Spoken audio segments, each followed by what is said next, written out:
All right, everybody. Let's see. Okay, failed to start on Rumble. No issues. We'll deal with that later. All right, everybody. You should see us back live. We are back up. Sorry for the interruption and the confusion. I won't be doing that again. This is the way we're going to be going about this in the future. So, um, let's go ahead and let's see. Anybody, if you could see me, please go ahead and let me know. I am starting this here. Hold on, let me double check sound. All right, say something, Coop. What's going on, guys? All right, let's see. I'm a little second behind you.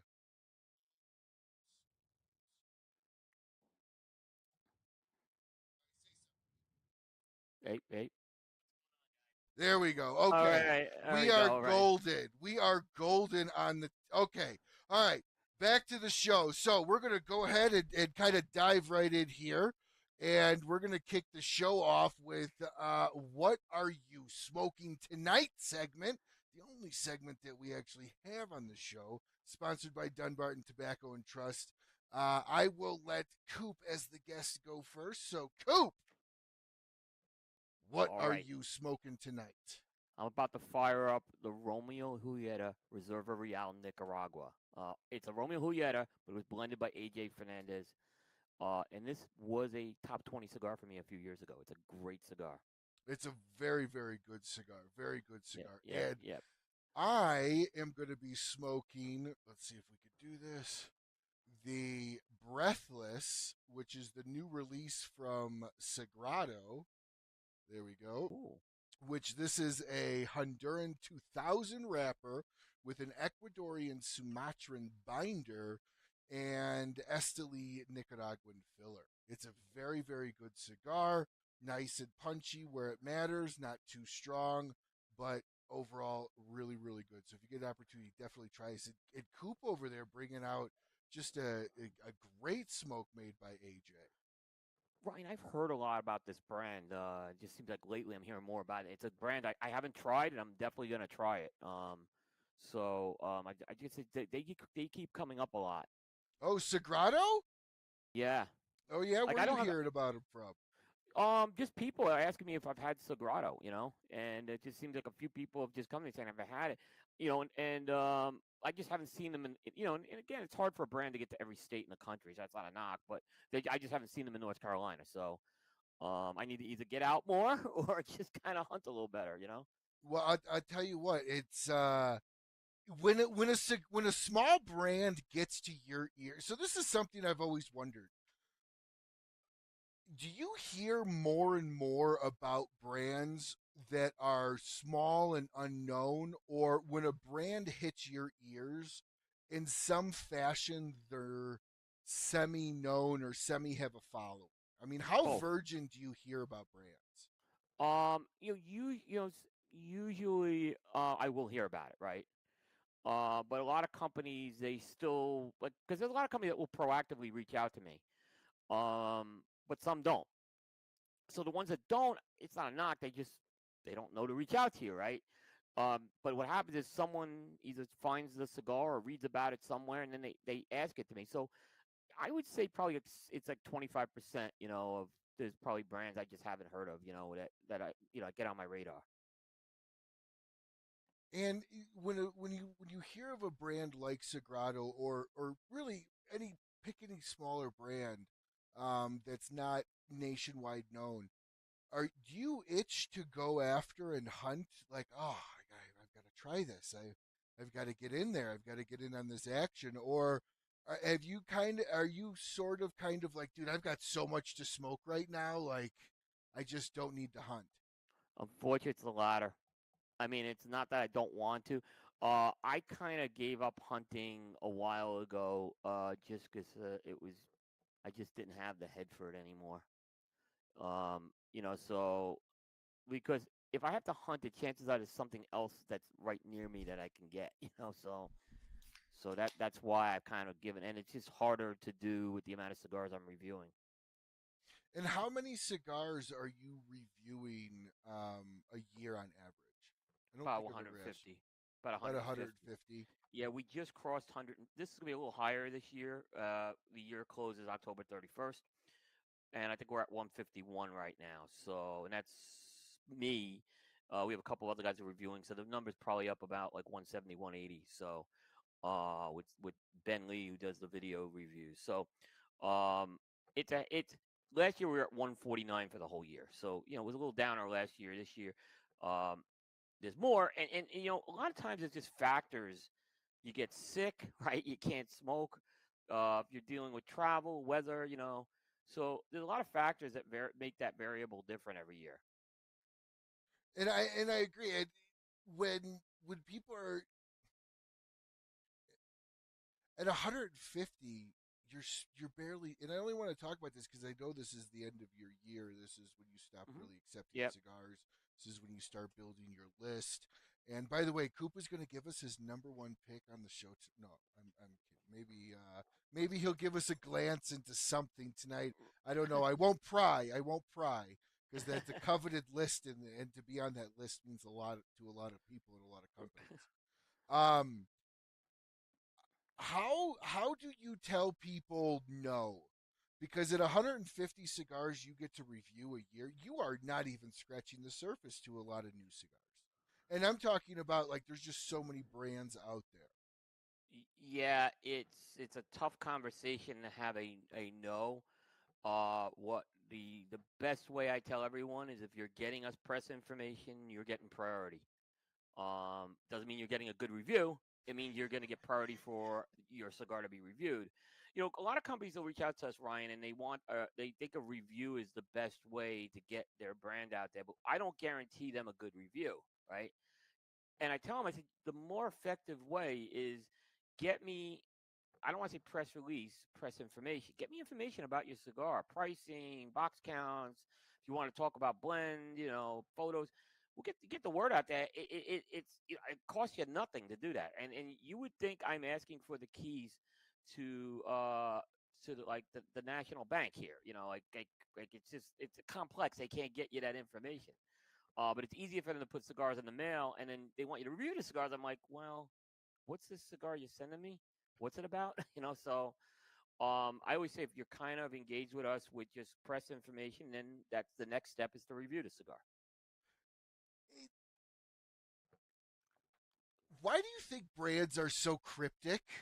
And I don't mean all of them, but I've always been curious about this. Why are undisclosed things a thing? Like, there's only so much tobacco out there. Nobody could re-roll it the same way as you, even if they had all your tobacco. Yeah. And they don't know what the vintage or or the priming. But this was an interesting year at PCA, right? Because our team, one of the observations we came out of PCA with the releases that were being announced, companies were backing off wrapper binder filler. Like they were getting a lot more clandestine about it than I've seen in the past. And our other members of the team noticed this, right? And I actually put in one of my editorials that, hey, maybe it's time we back off the wrapper binder filler coverage, right? And Ryan, I got a backlash from people. No, we want this information. There's the the the your customers want this information. They're like, please seek out this information for us, right? Please don't abandon that, right? So I think there is. I think the consumer has the appetite for it, but I think there's a fear that someone's going to steal the secret recipe, But and I think that, why is that a fear? Like, and it's like I mean, KFC has actual measurements in their recipe. They put that under lock and key. It's not like you yeah, can go, I need a quarter of an inch length of this yeah. or three quarters of that. I mean, realistically, what are you hiding from that? And is that something that's newer? Meaning within the last, I don't know, 10, 15 years, is a lot more of the limiteds come out. I mean, the 90s probably didn't even have the regulations that they had to produce that information. No, they definitely didn't. They definitely didn't. Um, it's gone on for a long time. I mean, I remember a story when um and I could tell this story. The My Uzi Weighs a Ton came out, and I just started meeting Jonathan Drew, and he had given me a couple of the unbanded ones, and I said to him, I asked him, I said, hey, what's the wrapper on this thing? And he goes, hey, we're not really wanting to talk about this yet, the wrapper. I said, so it's a San Andreas. And he looked at me, he's like, how the fuck did you know? I'm like, I said, I'm not that smart to taste it, right? But I knew at the time that was the answer people were giving me when San Andreas was like a taboo tobacco, right? So that was the answer, like, hey, they didn't want to talk about it as a San Andreas wrapper. So they kept quiet on that one. There was another company that launched a couple years later. I'll keep this company quiet, right? And they were trying to keep the factory a secret, right? Except on their website one day they put up a picture of them in the factory. And the factory, I'll say what the factory was. It was Hoyt in Nicaragua, because I had just been there like 2 weeks earlier, so I figured out what factory it was. so, so they don't do a good job at hiding the information. Sometimes is what my point is. No, and again, it's to the average non-cigar geek. It's not like you can put it online. And again, the whole fear of people like redoing that, and I've heard it said a different way, is, oh, somebody's then going to go and buy up all that tobacco. Now, is that a logical reason for not sharing some? That's more believable than you're going to steal my blend. Yeah, I could see that being the case, that someone's, they taste it's a small company, they taste the tobacco, it's good, and then someone, they find out that there's this one tobacco, and what do? They buy it all up. So it is a real fear. I can't. That's definitely something I could see as an issue. One of the other really big fears, although it seems like, according to Cigar Coop back in August 29th of this year, for those of you that are remotely trying to keep up with cigar news, the only place to really get the scoop is on cigar-coop.com. What I love is the FDA section. You can actually click on the news, and he subcategorizes it out, so you can click on Yeah. FDA. I wanted to talk to you about this Tobacco 21 enforcement. Hmm. Um, what is your thoughts around that rule, and why do you think, even in your article, you had said that the cigar world's been kind of mute on it? They Listen, Ryan. When Tobacco 21 started, when New York City went to it first, right? My first reaction was when New York City went, that the states would fall like dominoes. The cigar industry not only didn't put up a fight, they put down their weapons onto the ground. They they they did not touch this, right? And myself, my co-host Bear the Pussy, we were very vocal, saying if you go and you don't try to put a fight up with this, right? They're going to go for tobacco 25 and generational bans. And now we're seeing that, right? Generational bans. So the reasoning is they were kind of saying, well, we're an adult product already, so 21's fine with us, right? 21's fine with us. Big. Why don't big cigarettes? Which I could see some of that battle with big cigarettes, because it was the same thing. Why don't they put up the money? Why are we gonna put it fight? Ryan, the interesting thing is when the national law went into place, right? I had two boys that lost their. I have two. I still have two boys. Two of my sons lost their right to smoke. Now they weren't smokers, right? The, but they were upset that they lost that constitutional right that they had, that was taken away from them overnight. So literally, I had two sons who one had to wait 1 year, one had to wait 2 years to do that. The I'm the gonna whole thing about the whole thing about the enforcement, Ryan. That's just the FDA has to enforce it, right? So the law is in place, but now the FDA had to figure out how they're going to enforce it in stores, and that was more of a formality that they had to do. I'm gonna be not directly political. My body, my choice, right? Like, I mean, if I'm an adult at 21, this has always been my biggest complaint with age limits. Period. Hmm.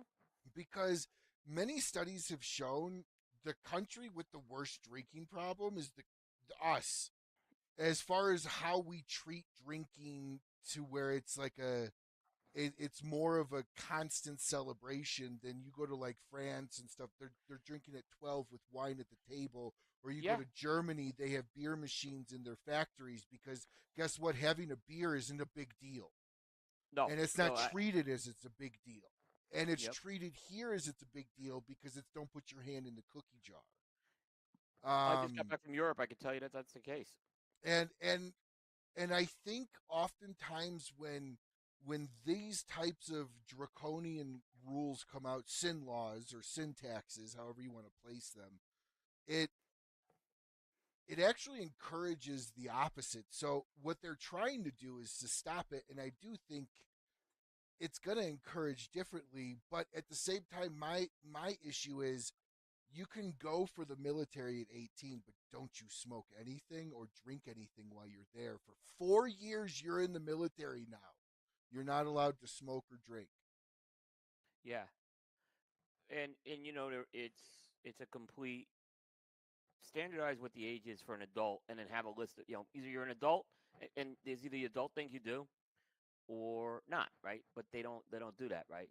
Mm-hmm. And this was tobacco. It so much irked me, and I tend to support most of the things the industry has done, but this one really irked me how they just laid down, and they didn't want Ryan. It was just awareness they could have done. Hey, just we want this stuff's going on. You know who was reporting all the Tobacco 21 passings? It was, I'll say Charlie first, so Halfwheel did a great job, and maybe me second, right? There wasn't anyone else reporting on this stuff as state by state went down on this. Yeah, and it's the whole adage: you give them an inch, they take it a mile. That's what happened with smoking bans, right? So And it's hey, we happening with guns. And not to get super political, but I guns get it, is literally taking the same route. and 18, now 21. What's next? yeah, yeah. I mean, you're right, and it's because what happened? I remember when, hey, we just want to have an indoor section separate from everybody else smoking. And so stores and businesses, they created these smoking sections. That's not good enough. So now you got to go outside, and they created patios, right? Built patio. And then what happened after they built the patios? Well, now we want you 25 feet away. It Yeah. it never ends. It just never ends. So if the gun industry, I'm not as familiar with that, but look at the mistakes the cigar and the tobacco industry made, and you may want to look at history tends to revision itself, is what I'm saying.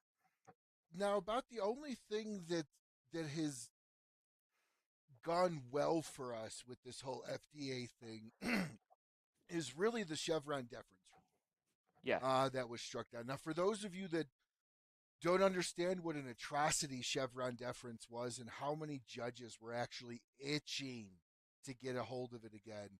Chevron deference, in very simplistic terms, Coop, correct me if I'm wrong in any Yep. way, very simplistic terms is we make a law, this XYZ interprets that law how they see fit, and Yeah. they are covered by said law passed. So it's essentially Congress shirking their duties, giving it over to a regulatory agency, and then turning them wild.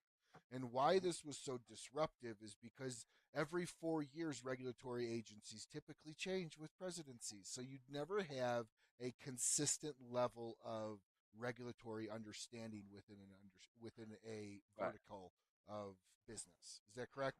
Correct. So if you for years I heard the question, well, how in the world could the FDA just arbitrarily throw something at the wall and make it stick and make stuff up and because they basically had the power to do that, right? So Chevron deference basically is saying they really can't. No, the Wild West is over. You can't do that anymore. Yeah, And that was a Supreme Court ruling. Yeah. and and explain to everybody that didn't read the article. Please, I encourage everyone. It's a June 29th article. Please go back and read it. But explain to everybody why that wasn't a win for the cigar world. Well, because it did not take away the FDA's authority to regulate cigars in the end. They still have the power to do it in the end. Hold on, say that one more time. So in the end, like they they didn't take the power away from the FDA. That's the important thing to know. The FDA still has the ability to regulate premium cigars. However, they're not going to have this wide. They're not going to have as wide. Swath of power, Right. regulatory. Yeah. Yeah, Yeah. they So they're they going to be. shrunk it. They shrunk it, and it will probably be checked. It could be checked and balanced right now. Yeah, Right. because what they did was they put it towards the letter of the law versus the interpretation of it. Yeah, and if you read like Mike Coppermoose, the CRA director, he said, "Look, he's hoping this is the beginning of a more transparent and fair process that's going to happen here, right? But doesn't mean like the FDA could still even though like the Judge Mehta struck out the deeming rule, the FDA still can regulate premium cigars, but now they're going to be under the watchful eye of they're going to have more parameters than they had when this started 8 or 9 years ago." So, do you ever think we'll get slack back, or do you think once it's gone, it's gone? Meaning, do you think we're fighting to hold the space we have, or do you think we're actually fighting to get more leeway? Does that make sense? Yeah, I more in offensive mode, but I still think we're fighting for survival here. I think that they're going to come at us a different way. This has been my theory and they will try to strangle us in different ways. Besides, okay, so they can't get away with substantial equivalence, right? But will they completely say ISP providers, you no longer can carry tobacco content on an ISP? You know, something like that. Or we're going to take away the ability to do advertise. You have all these wonderful advertisers, right? Could they actually go and say we're going to ban advertising on social media, right?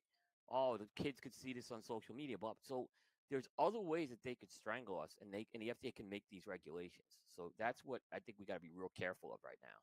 So we should not rest on our laurels here. So, They're going to come at us in different ways, I believe. what's an actual recourse that we have outside of like? I just feel first off, I feel that Congress is WWE. They're all liars. I don't care Yeah, what side of the field you're on. And they all do things and regulate things out of existence that they all do. I think a lot of them smoke cigars and just know that the laws don't apply to them. Maybe I'm guessing here. So yeah. it's like the whole Kennedy thing. I'm gonna put the embargo after I get a couple pallets of Cubans. Um, what are we fighting for at that point? Like, in the sense of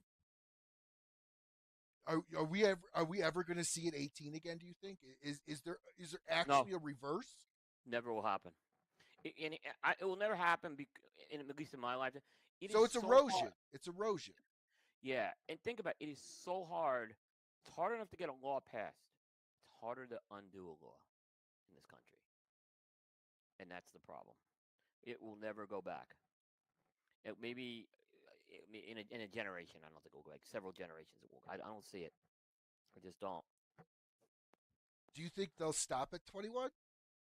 I think they're gonna push for this generational ban. Um, I haven't heard anything about that. Can you explain that? yeah. So this is the idea of basically every year they raise the age that you can smoke, right? So basically they raise the age, the minimum age to smoke, right? So basically, someone who turns 21, it goes to like 22, right? you know, so then from 22 it goes to 23 every year as they kind of go up. So they kind of just raise the age every year until they basically eliminate every smoker. Now I've heard of so I've heard of that in countries where if you're born after a certain date, you're not allowed to Right, smoke. right, right. So basically, it's the big country that's going on right now is the UK, right? So basically, they proposed something that in the legal age in the UK is 18, but under the proposed law, if you reach age 18 by 2027, you'll no longer have the right to support those to purchase products, right? I don't. I, again, like that is scary shit. Well, they did it. Um, They did it. They did it in New Zealand, but actually, they did undo it in New Zealand. They did it in New Zealand, but New Zealand's a different set of laws than the U.S. is what I'm saying. So it Oh was yeah. easier to undo. Yeah, I think I explained. Let me clarify. I kind of explained that. I think I overcomplicated that generational thing. So basically, what happens is when you uh, when you reach 18, you no longer have the right to to have products purchased. So I mean, it's basically every year it kind of goes up. Every year, eventually just eliminate a whole generation of smoking people. That's that's scary to think that something like that could even Well, happen. there are states looking at it. So That'll it be law. that has to be challenged because the right to put something like that in your body as an adult, I mean, is I can't see that actually holding up. I think in this country we're gonna have it's a different UK. If the UK goes down, that'll be scary. Uh, but I think it's gonna be tougher in this country. But I'm not saying it doesn't happen, and they can do it at a local level. So keep that in mind. But I think it'll be like if I'm worried if one state does it, then the dominoes fall. But Like if New York or California. how do they do that at a local level? Because I'll just go to Connecticut, or I'll just go to Jersey, or I'll just go here, or I'll just go there. Yeah. I mean, yeah, but that's kind of what happened with Tobacco 21. That's also what happened with tobacco taxes. How many Yeah, people went from Illinois to Indiana yeah, because the taxes that had brought cartons of cigarettes over state lines and stuff like that. So, yeah, yeah. It was interesting. Like I was going back. Hawaii was the first state to try to do this, and they kind of did it a little different way. They said, "Hey, we're going to raise the purchase age for tobacco to 30 years in 2021, 40 years in 2022, 50 years in 2023, 60 years in 2024, and 100 years by 2025." It didn't happen, right? But that would have wiped out like unless you were 101, you couldn't buy tobacco in Hawaii anymore. I just can't Now, see how but here, that would be legal. but here's the thing: the law could pass it, right? I don't. It seems unconstitutional, right? That's why I Yeah, agree. But my point on Hawaii was they can't go to another state. Hawaii, like they it's true. can't go. It's Yeah, true. that was why I brought up the Hawaii example. That is that is very true. It's hard And to just ship Hawaii was the somewhere. first one to go to Tobacco 21. I It I actually, read New York that in City your went first, but article. Hawaii was the first. Yeah, I and yeah. So not so surprised that Hawaii is going tobacco 21. It's a small island. You know, I don't agree with it, but I don't know. I take really big issue at go fight for our country at 18 and die, but don't you have a beer or a cigar or a cigarette before you leave the military essentially. yeah, yeah. Like No, you're right. that's my biggest thing on Yeah, it. It's like it's what government asks you to do at 18, which is, by the way, for those of you that don't know, the legal term of 18 is the age of the majority. The age of the consent is legally 18. You are considered in all eyes of every legality form an adult. And the fact that that can be taken away from you and said, nope, we're pushing you back to 21, but voting's not getting pushed back. Guns got pushed back, but all these other driving's not getting pushed back. It just makes no sense. I feel like it's just it literally centers out just tobacco people only. And again, I'm not talking about cigarettes. Where I have a problem is when they went for my neighbor, I hmm said nothing. When they went for my friend, I said nothing. When they came for me, there was nobody to speak up at all. And good it's point. kind of that same understanding where we're all tobacco. If you don't want to stick up for the cigarettes, fine, but stick up for yourself. I was talking to my boys about this, right? And I have 4 kids. I have a daughter and 3 boys. My oldest boy was a smoker. He didn't hit it, but the younger ones, I said, look, you guys do need to speak up on this, okay? However possible, even if you don't smoke, this is something because I said to them, I said, if they're coming for this, they'll come for something else eventually that you want to use, right? So I said, and it said they they do, the more people that contact, you know, the petitions. Like people are petitioned out in the cigar industry, right? But we need those petitions because That's a communication mechanism. That's the way they do when they see 1,000 petitions come in. It has some say. They start looking at constituents on that a little differently. Do they though? I have a feeling that most in Congress don't give a damn about I'll, anything I'll unless. I'll give you an Good. example, okay? So, but that's a fair point. But let me give you an example. So there was a woman. She's a congresswoman out of Tampa. Her name's Kathy Castor. Okay, and Kathy Castor pushed for S chip very hard, from what I understand. Hmm. And S chip got passed. Off the Now she back of represents Tampa. cigarettes. There's a lot of cigar business in that city, and she started getting a lot of blowback in there. And from what I remember, there was an election, and she had like an she almost lost the election, I think, but she won. But after that, she started listening to people, and she started, particularly the cigar industry, and she ended up becoming someone who would sponsor the legislation for the exemption. Uh, so to exempt premium cigars from the FDA. So she did listen to her constituents, even though at first she didn't, right?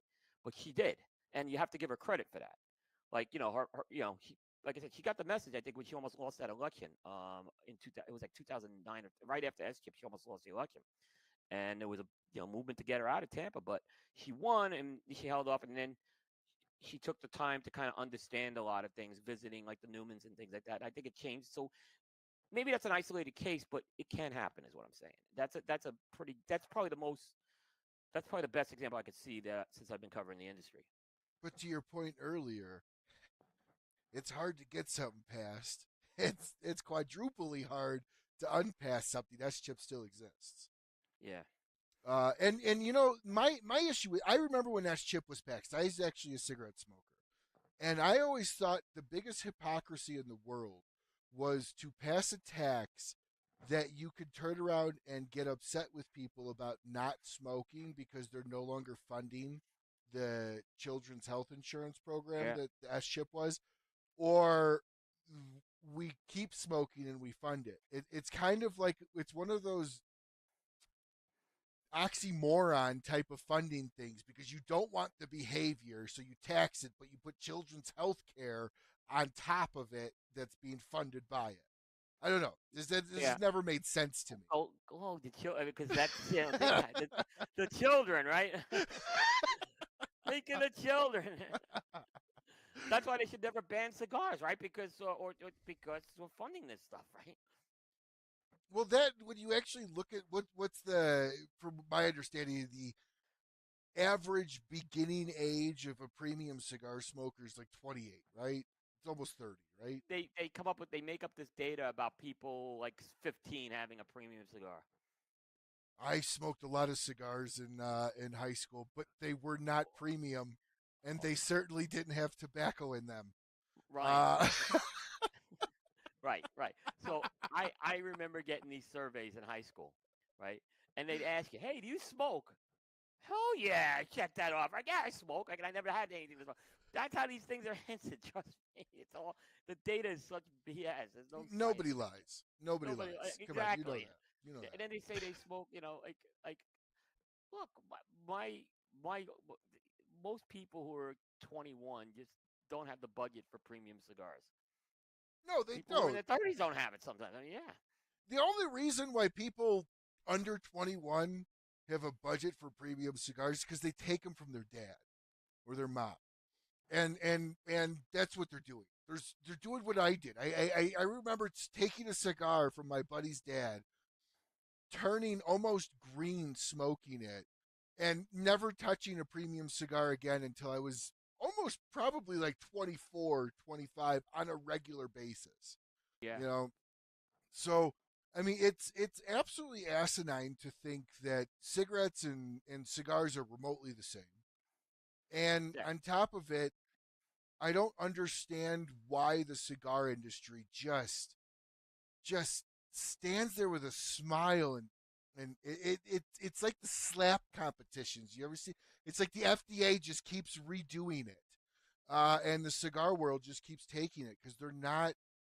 I just feel like there's better ways to fight the system. yeah. I agree. And Well, if I go go ahead. ahead, Brian. No, No, I was please. just I was gonna say I get frustrated with the politics involved with the fight sometimes. Well, we can't do this because it may upset this guy, and well, we really can't do that because this guy's not helping out, or and I get it, right? But it's just like, come on, really? But, you know, I don't care who I piss off if it allows me to keep my job. And that's the thing is I think too many people, too many business owners in this country take our government's leashes um, as something that are potentially unbreakable, and they don't challenge the leash in the control anymore.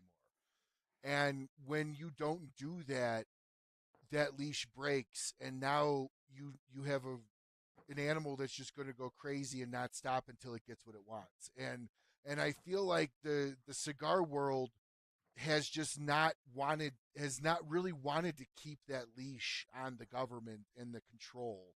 I don't know. Does that make sense? Does that analogy kind of make sense? Yeah, yeah. I hear what you're saying. Yeah. I don't know if I have a great answer on it. No, no, no, no. What would you, if you were able to kind of do things a little differently, where would you envision this fight actually going? Because you've been in this world for a long time now. You've been covering this stuff. I Hmm. mean, you're like the Walter Cronkite of cigar media. So you're an original to this.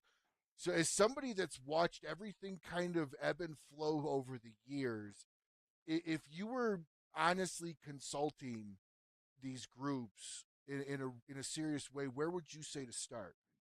When you say consulting groups, you're talking about the cigar industry. Cigar industry lobbies, lobbyists going after trying to stop these. Like, where would you recommend that these kind of start the attacks on, or how would you keep this going? Yeah, uh, that's a big question for me. I don't because I don't want to say, hey, we've gone about this all wrong, right? Because I don't think we have, right? But the more I would say, like, if what here's what I'll say is, we've tried to attack this from the legislative end. We've tried to attack this with the executive branch, and we've gone through the courts. And which is the one that we've had the most success with is the Courts. courts.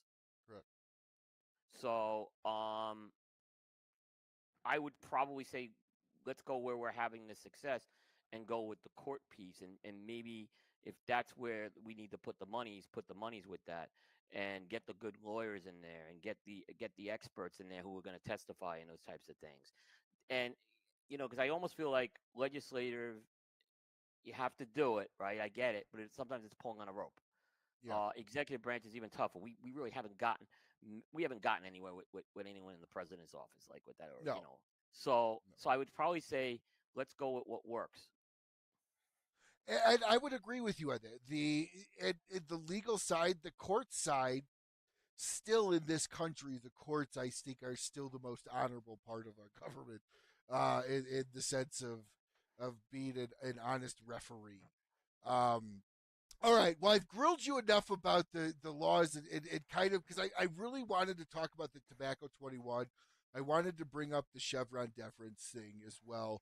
So as we're moving forward, what have been some standout brands as you're coming into October here? And please, you don't have to give anything off of your list or even mention that it's on the list in any way. But what are some really big standout brands this year that you have either been falling back in love with, rekindled a relationship with, or have discovered? You know, um, the brand that I think has been for me, they've had a big year, um, is JRE Tobacco. They have been on fire this year. And really the last 18 to 24 months, I would say too. Release after release that they're doing, quality products are coming out. Um, they're doing a lot in the way of innovation. They've done Honduran grown Sumatra. They did a Honduran grown Cameroon Puro. Um, they've released like the Aladino Classic Lancero, which I wasn't a fan of the Aladino Classic line, but the Lancero, and I'm not a Lancero fan, was incredible, right?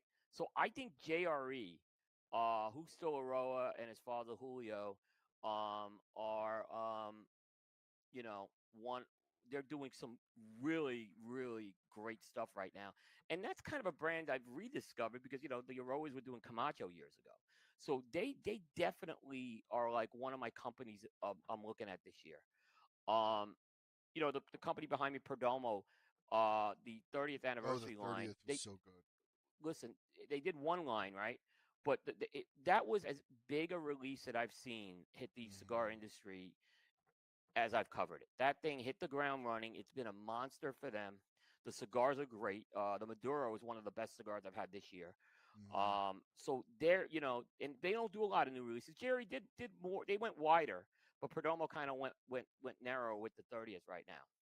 So so you know that that's another one I'm looking at right now that they've had a really really good year right now for sure. Those two companies um, have been doing really well. Um, and then it's kind of like I said, there's a lot in the field. Like it's just kind of it hasn't been the strongest year for cigars. It hasn't been the weakest year either, is what I'll say. So, and what I'm saying, there's no secrets because I publish all the scores. So you could look at the scores, right? And you could say, all right, these are the highest. It doesn't mean necessarily the highest scoring cigar is going to be cigar of the year because there's other factors that go into that.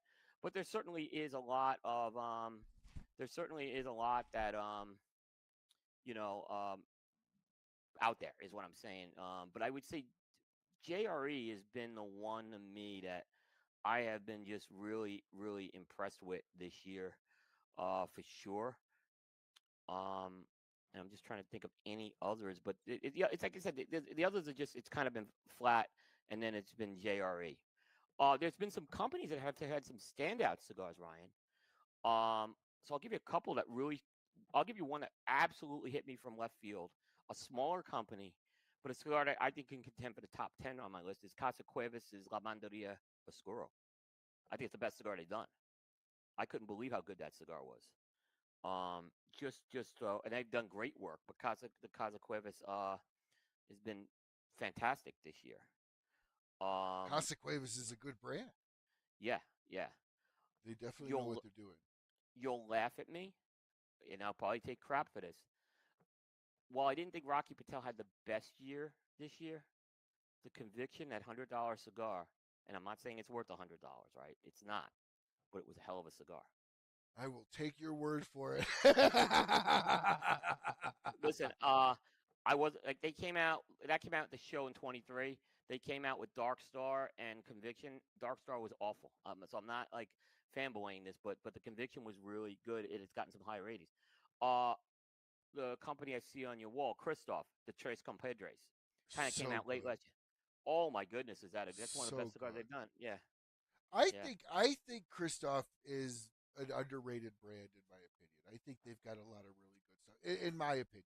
Yeah, I thought they did a nice job with the 20th this year. I haven't reviewed the 20th yet, and Very good. because again my cigar year is a little off, so it's a little weird. That's why I'm mentioning some stuff that's late last year.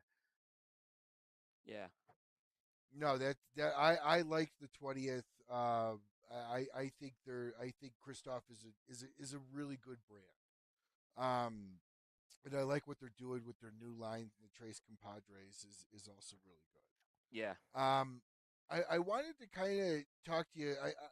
Are you a Lancero guy in general? In general, In general, I'm not okay. I kind of am known as one of the Lancero haters in the industry. okay, okay, But I'm not a Lancero hater because I'll tell you what, there's two Lanceros that are probably gonna be my top five this year. What I do think is I think we in the media tend to wax a little too poetic about a Lancero. Like, oh, Lancero gotta have, and a lot of times there are misses with Lanceros more I so than agree. hits. I agree. So I don't think that you should anoint a blend. I don't think you should anoint a blend fantastic because of that. You know what I mean? Because it's a Lancero. It doesn't mean that. I agree. I'm known to like Gordos, right? But I will tell you, not every cigar is good in a Gordo either. I've had cigars that are not good in a Gordo. So I think it's all blend specific here, but I don't tend to jump on this Lancero bandwagon a lot of times. What I find with Lanceros is a lot of times they can't get the blend the same. So what they do is they either fatten it up to a 40 to try to get all the tobaccos in, and it doesn't work. Or what they do is they take out tobaccos to get it into the 38, and then that doesn't work. So not every blend could be a Lancero. And I totally agree with you. I Yeah. actually take it a little step further. If the owner of the company is not a Lancero smoker, I am much less apt to try a Lancero from the company. And the only reason and rationale for that, and tell me if I'm insane for this rationale, Lanceros are very hard to roll. If you're not somebody that's actively smoking them, I feel you can potentially just, okay, we're only going to sell so many of these type deal. I don't know Yeah. what's your belief on that. Say it, but you cut out, Ryan. I apologize. Say So that again. if you were, if I really only like to smoke Lanceros when I know people at the company or the owner is also smoking those Lanceros, because Lanceros a hard roll. It Yes. could be super tight.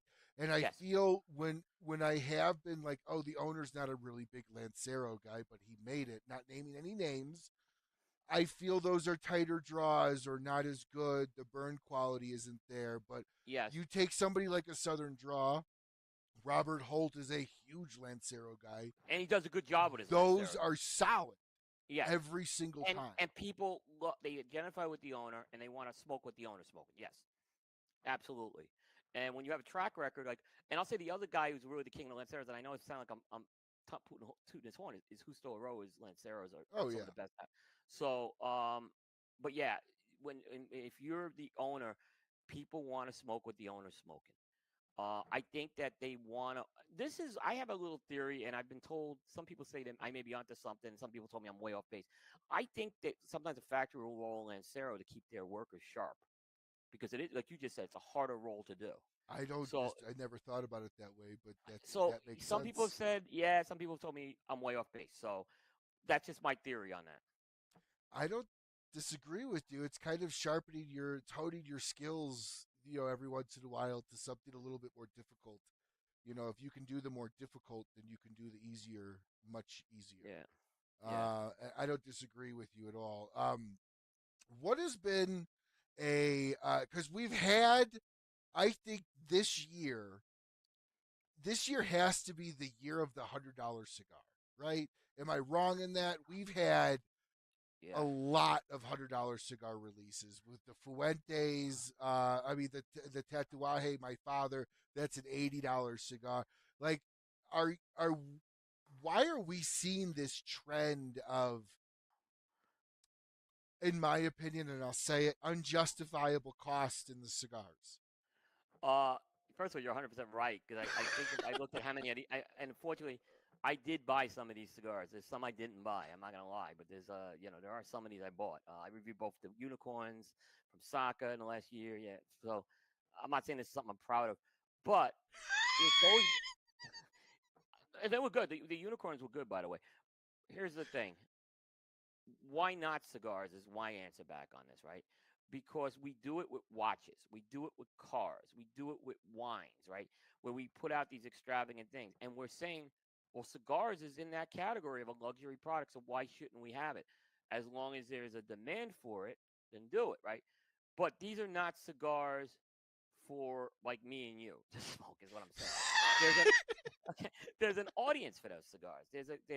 There is an audience, just like there's an audience for a Rolex watch, or there's a something like that is what I'm saying, or a Lamborghini. There's an audience for it, right? So as long as, like I said, as long as we're not trying to replace, like this Romeo Julieta thing is probably like a $12 cigar I have. As long as we're not trying to replace this cigar, I'm smoking a great cigar for under for about $12, right? So I'm not trying, I don't think there's any harm. And if it's attracting, Ryan, more smokers, right? So if I can get someone who is maybe got a lot of money, right, and is buying a one of those Fuente Padron ones or a Rocky Patel Conviction, and who knows, maybe he's talking to someone who's got like some political clout or something like that, is what I'm saying. I don't see how it hurts it. Um, as long as we're not taking away, and I don't think it is taking away from what we smoke every day. And these shouldn't be categorized as the same cigars. Now you may say, why am I reviewing those cigars? And I honestly, Ryan, I got to question that too. I think budget wise, I can't do this next year, right? So, I'm not um, questioning why you're reviewing them. I mean, hell, Cigar Aficionado reviews Cubans that nobody in this country could yeah, smoke. yeah, So, like, I'm not questioning why you're reviewing them. I guess my yeah. question is, just between you and me here, is a cigar? I don't care. I'm not picking a brand. I'm not. I'm just saying a generalized dollar amount. Okay, Mhm. is a cigar worth more than $75? No, Like, no. like, period. No, and is a Rolex worth several? I can't answer the Rolex piece, right? To be At honest, least I that's can't. gold. Right, it's just go right. But no, in every review I've done of one of these like ultra premium cigars, including some of those $100, and then I have a couple I've reviewed over $100. Um, I have never said spend that money on this cigar. I said it's a because the score is independent of. Sure. So if it gets a 92, um, it's uh, it's a 92. I mean, it's a 92, but Yeah. the price in the so there was a cigar manufacturer last year that beat the crap out of me for the Mirafell review last year. The $86 Mirafell, which was my number 3 cigar of the year. It was the third best performing cigar of the year. It was an $86 cigar. But again, I never said that cigar is something you should go out and buy. I'm just saying it was the third best performing cigar I had last year. And it's all about performance. Now, the But, fact that you brought up Marifel, I want to ask you about something with that because uh-huh. I Jeremiah. First off, Jeremiah, I know you watch. I, your family's absolutely amazing. I would love to have you on this program. Do you think that hurts a company when their first cigar that comes out, 90% of the cigar world can't afford it? Like, It it's really not was. like it's Rocky that has the edge and then $100 cigar. It wasn't their first, okay, but it was their first in the U.S. Okay, But sorry, the yeah, first in the U.S., the first that uh, I'm aware of. they were going for such a small amount of production that they did. I don't think it hurts it. So I mean, when I say they were doing like 600 box runs of 25 or something like that, they were they're small runs. So again, they were targeting a certain audience. I think what it could hurt them is if you want to get the Mirafell name into every cigar smoker, every cigar shop, you're not doing that with it, right? That's where I think it would hurt, right? So I think there may be some lost opportunity with that. But maybe at some point that's the next part of this. And I don't know what the strategy is. Maybe the next part of the strategy is we get a Mirafell cigar that is an affordable luxury out there. You hear about all the good things about these ultra premium Mirafells. What about now going with an affordable luxury? La Polina took a similar approach Mm-hmm. about 15 years ago. They came out with $20 cigars out of the Grey Cliff factory, and then they started releasing some of their own stuff at a much more reasonable price point. Micallef, I think, hurt themselves very early on. They're way overpriced. Right now, look at Micallef. Everyone's talking about them as the darlings of having the under $10 cigar. So That disrupted the industry. it disrupted the industry. Yeah, they weren't the first to do it, but they did. They were very smart how they did it. They did it the Uh, right way. They They did did the it right. successfully, and I think when you have a good under $10 cigar, more people are willing to trust your over $10 cigar. Yeah, and what I say to everybody is look at the website. If you're looking at a $91 Rocky Patel conviction getting a 91, my website, and you're looking at a 91 point Kristoff Tres Compadres, um, the decision's easy. What you're going to get the bang for your buck with, right? It's So that why Kristoff. not why not include pricing in like a secondary numbering system of We do. We have the value rating, right? So it goes from not recommended to try a sample to buy one, to buy multiples to box worthy consideration, make a box purchase, and then there's the famous Chuck Norris rating, which is you'll fight Chuck Norris for it no matter what the price is, right? yeah. So and there's actually one higher than that called the Oasis, right? Which is really rare, right? The Oasis, you crawl across the desert for it. But those are so hard to do. Like it made them impossible to get those, right? So that's kind of a Tres Compadres, it may be something that I would say buy a box with. While the conviction, I'd say try a sample if you can get your hands on it before you spend $100, which, you know, yeah, or maybe I'll say splurge, Give us an Oasis. An Oasis for What was me the was, last Oasis? I think the last Oasis for me was the La Aurora Cien Años Maduro. Okay. I think that was it. The Crassier got an Oasis with their Golden Blend years ago too. The Crassier is a small company. That was an incredible cigar. They got an Oasis rating. There's a small it's gonna just drive me nuts. Byron, no. Uh, Artery? no, it's I'll move on. I forgot the company. I'll text a buddy here. But he has like a museum, and my buddy went to and picked up a whole bunch of his stuff, like really old vintage, and it's incredible. Even his old vintage stuff was like $15 a stick. Wow. Why can't I think of the name? I'll text my buddy here. But so when why do you? I feel like this is the worst time in the cigar world to come out with $100 cigars. With the cost of everything, like these guys can't be raking in the dough on them. I mean, I'm sure they're not making them for anywhere close to 100. I don't.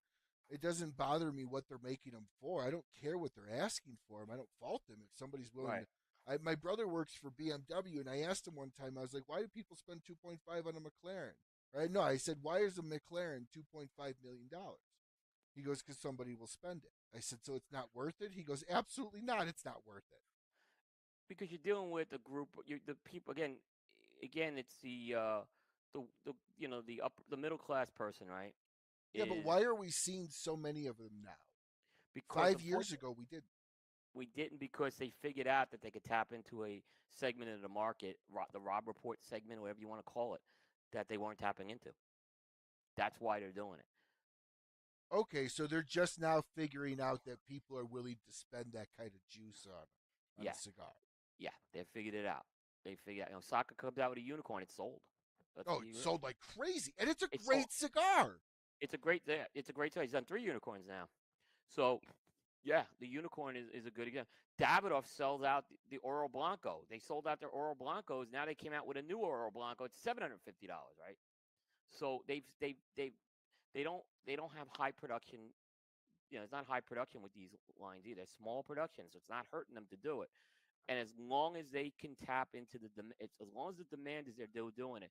But I think there was a part of the audience that they weren't hitting, and that's why they're going after that.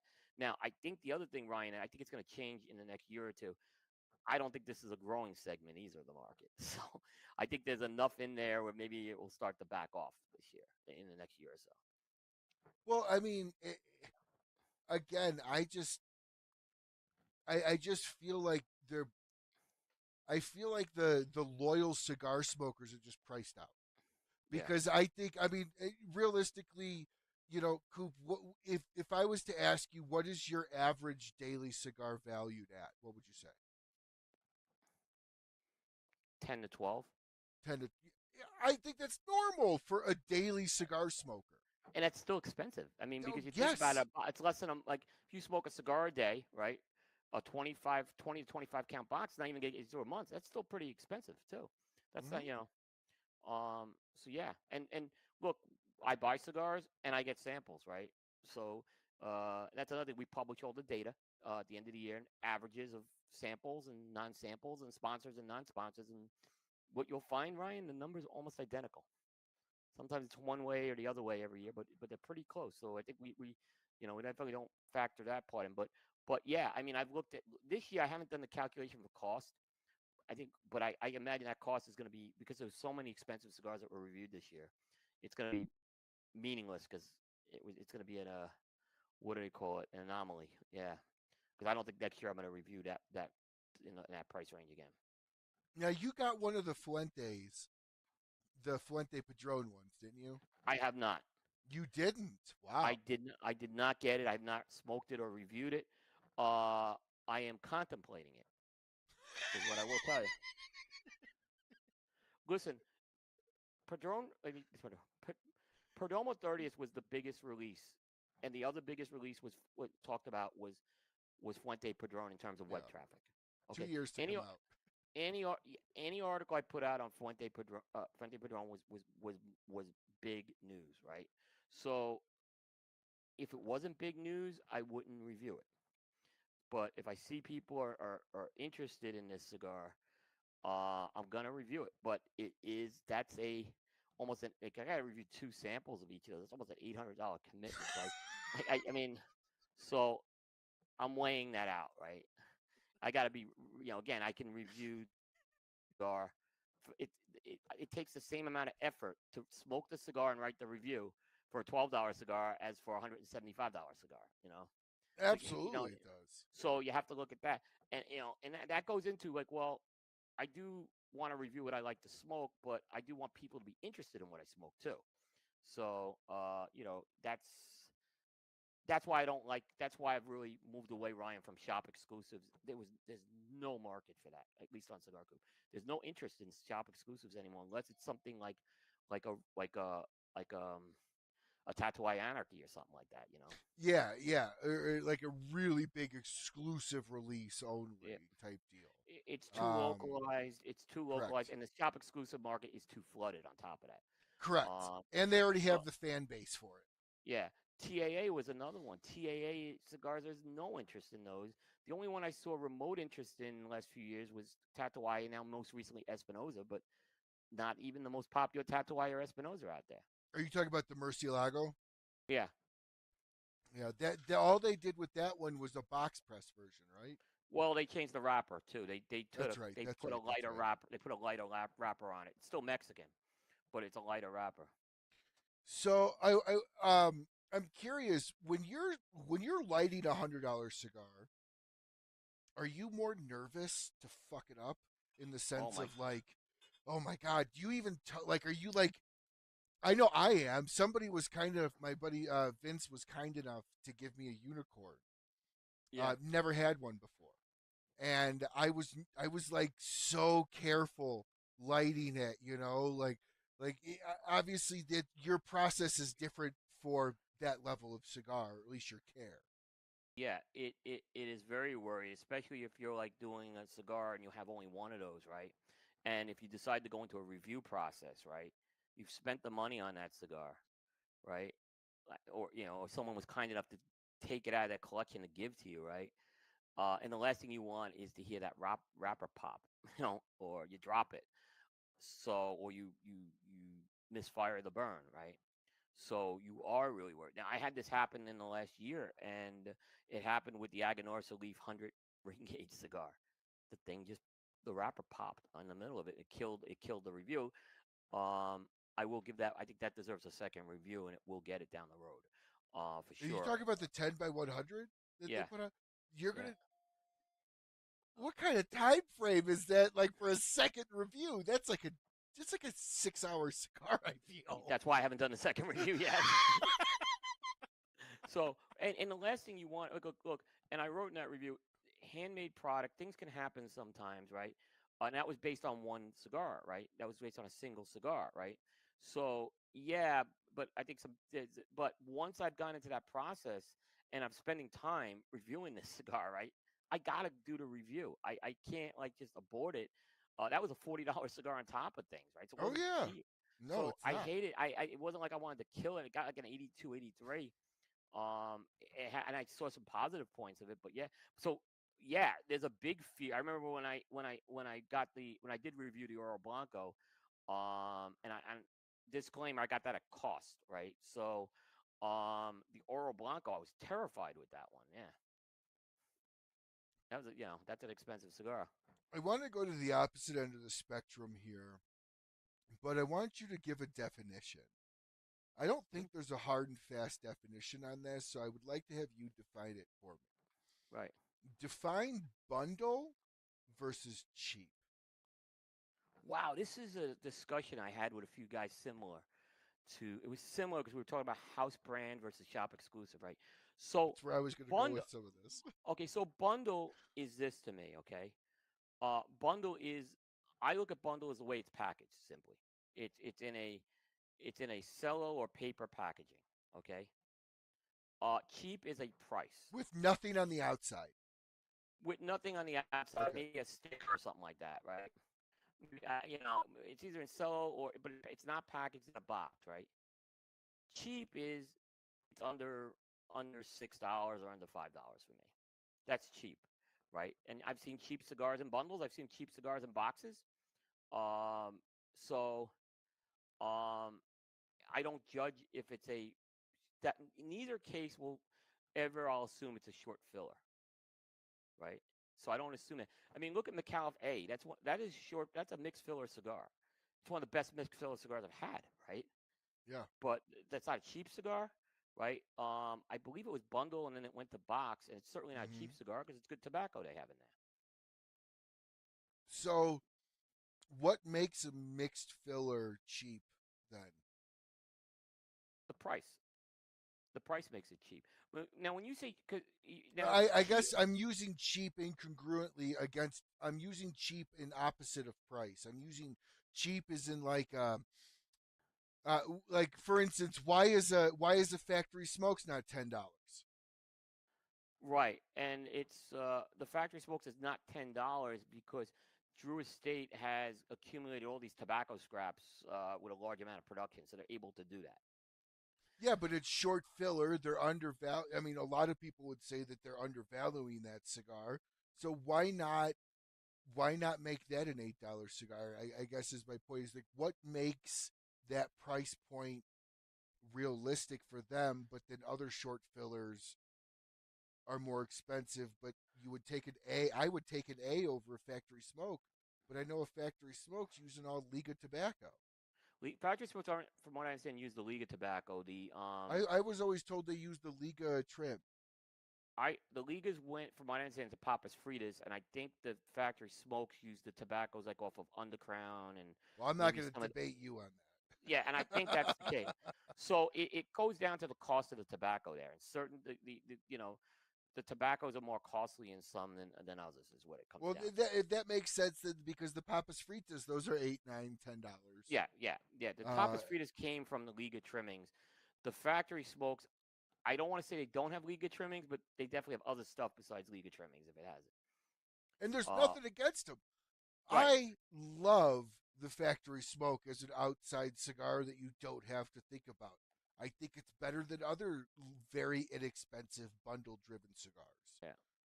What is the what is the minimum value of a cigar you will review? No minimum. No So minimum. what is a bundle stick? When was the last time you reviewed an under $5 cigar and what was it? Oh, I gotta remember that. Uh, Under $5. Probably the Quorum was reviewed. Uh, Okay, so you did Quor review a Quorum. because yeah, but a Quorum has a huge. It's You number sell. one selling cigar It's one of the or one selling cigar. Why wouldn't I cheap review cigar. it? Yeah. People want to hear about that. So I've definitely reviewed. I haven't reviewed factory smokes. I'm surprised I haven't reviewed that. I'm actually really surprised you haven't reviewed that because a lot of people that I've spoken to, nothing against Quorum, but got number one selling bundle cigar in the world is Quorum. Right. At least Yeah. that's my understanding. I think a factory smokes is a little bit more on the flavorful side, in my opinion. Yeah. They're good. I mean, for the price point, you can't beat them. So yeah, I mean, there's no if the cigar I think has some legs where it's gonna make people interested in that cigar. I'm definitely gonna go ahead and review that for sure. Now, what's a size of a cigar that, and I think I know the answer. I think the answer is Lancero. That's just nobody cares about as far as you review it. Like the 10 by 100. It was Is some. that a They popular review? Would that be a No, it popular wasn't a popular review, but it was newer, and I haven't seen it have the residual effects that I thought it was going to have. Right. So the 80 ring gauge Asylums have done well for me. The 90 ring gauge one not quite as much, and certainly not the 100 as much. Um, Lanceros actually do, because there is this passionate Lancero base, right? So that's a popular. So, I think Churchill is weak as a size. And as much as I love Corona Gorda, I think that's another weak size. Rothschild's weak. Rothschild's just a weak size as It's well. a very small size. That's a It's dog a walker. small. Yeah. It's a dog walker. Petit Coronas aren't like I hear about winter smokes in the Northeast and cold parts of the country. I don't really see this interest in the winter smoke, at least from what I'm doing on the site. I like the Longinus from Micallef. Great, that's a 41. Yeah, that's a Yeah, nice size. That's a nice like a size. 4x41, I think it is. Yeah, Um, I like like if you ask me Lancero versus Lonsdale or Cazadores, I take those over the Lancero any day. Now, I think a lot of people do like the Lancero reviews, and honestly, I was a little shocked that you said Lanceros do well. But in thinking about it, a lot of Lanceros, or at least I can't say a lot of the big Lanceros are LEs. Yeah, and it's a smart move, right? Because they know people know they don't sell, but if you make just enough to keep your Lancero people happy, it's a smart move, right? So And when you make an LE Lancero, people buy them like crazy because it's an LE. And the question is then is it the Lancero LE that sells out, or is it the fact that it's an LE? I think in this case it's the Lancero. I think there's Okay. so many LEs out there. Yeah. A good example of one, and this was a great Lancero this year. It was the Casa Magna Lancero. Oh, Mm-hmm. wow, and they sold out. I mean, Casada got rid of their inventory of that, and so when Casada sells out, there's two stages. First, the company's got to sell out their allocation, and then the retailers have to clear it off the shelves, right? So, but I think both. I know they sold out the allocation, and I think it's getting harder to find those on the shelves. So, What's a cigar over your career that if it came back you'd buy a pallet of? the And I don't. Avo LE, yeah, Avo LE10. Okay, so you didn't even have to think about that. Nope. So it was a cigar of the year for me in 2010. You want to talk about hunting? I bought out. I must have Wow, bought 9 or 14 10 years ago, boxes. you still think of it. I have a couple boxes of those still again in my humidor. But Wow. yeah, that cigar was the the best cigar Avo ever did. It was the best of the LEs. It was without question the best cigar I had. It was definitely in my top. I think it was one of the cigars of the decade I have. I always put the Cianos Maduro as the gold standard, but that Avo LE10, they come like I've said them, please bring back that cigar. They brought it back once with the Avo Greatest Hits sampler. And Was by it the the way, same? absolutely the same. They didn't miss it. A couple of the other ones didn't smoke the same. That one smoked the same. It was unbelievable, and it ages well too. Because like I said, I've smoked I have some here and there where I'll smoke them from time to time. Yeah, Avo 10. I don't have any hesitation with that.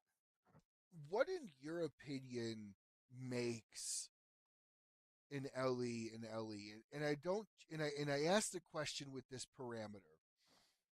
You can't just have a company go, "Oh, it's limited edition," and it, it it be the same as like a great limited edition, right? Does that make sense? It's like you can't have a greatest hits without certain songs. You Yeah, can't have an LE without it being your best. So what what in your opinion makes an LE an LE? I think if the Ellie is a true cigar release that's brought from conception to store, where it's thought about as we're going to do this project. We want to work with these tobaccos. This is the messaging, the branding, the marketing we're going to do with this. We know we have short supply of this tobacco. We know it's very good tobacco and do that. However, that's not how it always works, right? We see this other model where you call the factory and, hey, we got, can you give us a blend? And what is it? It's a blend that maybe is sitting in the aging room, or it's the like when they blend cigars, right? They come up with multiple iterations of blends, right? Maybe it's something rolled with that other iteration of the blend. So there's less thought put into that, right? And in the end, I always think you could tell where the thought was put in and where it's not, because I know some of these cigars. are not like true conceptual releases, like I like to think. And there's nothing that I've seen it happen. Like, a company's working on a factory 10 years, 12 years, 15 years. Then they go to another factory to get the cigar. All of a sudden, you're going to get the best tobacco out of this other factory. It doesn't really make sense to me. You want to. I would always say, to me, wouldn't you go with the factory that took you to the dance and get the best stuff they have? So, you could tell sometimes and I think it always the proof's in the pudding all the time.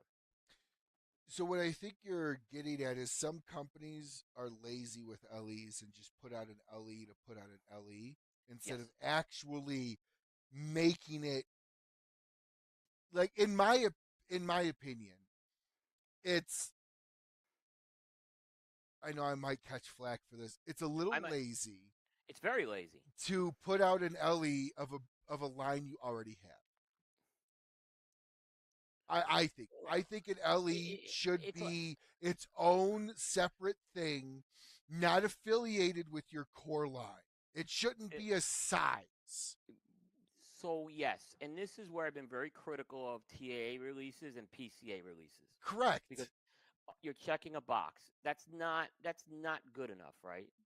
That's not good enough. Now, if you're doing something like Steve Saka, right? And I know everyone loves Steve, and Steve does all the right things here. Steve will, when he comes out with like an LE, like when he came out with the Todos los Dias Más Fuerte, right?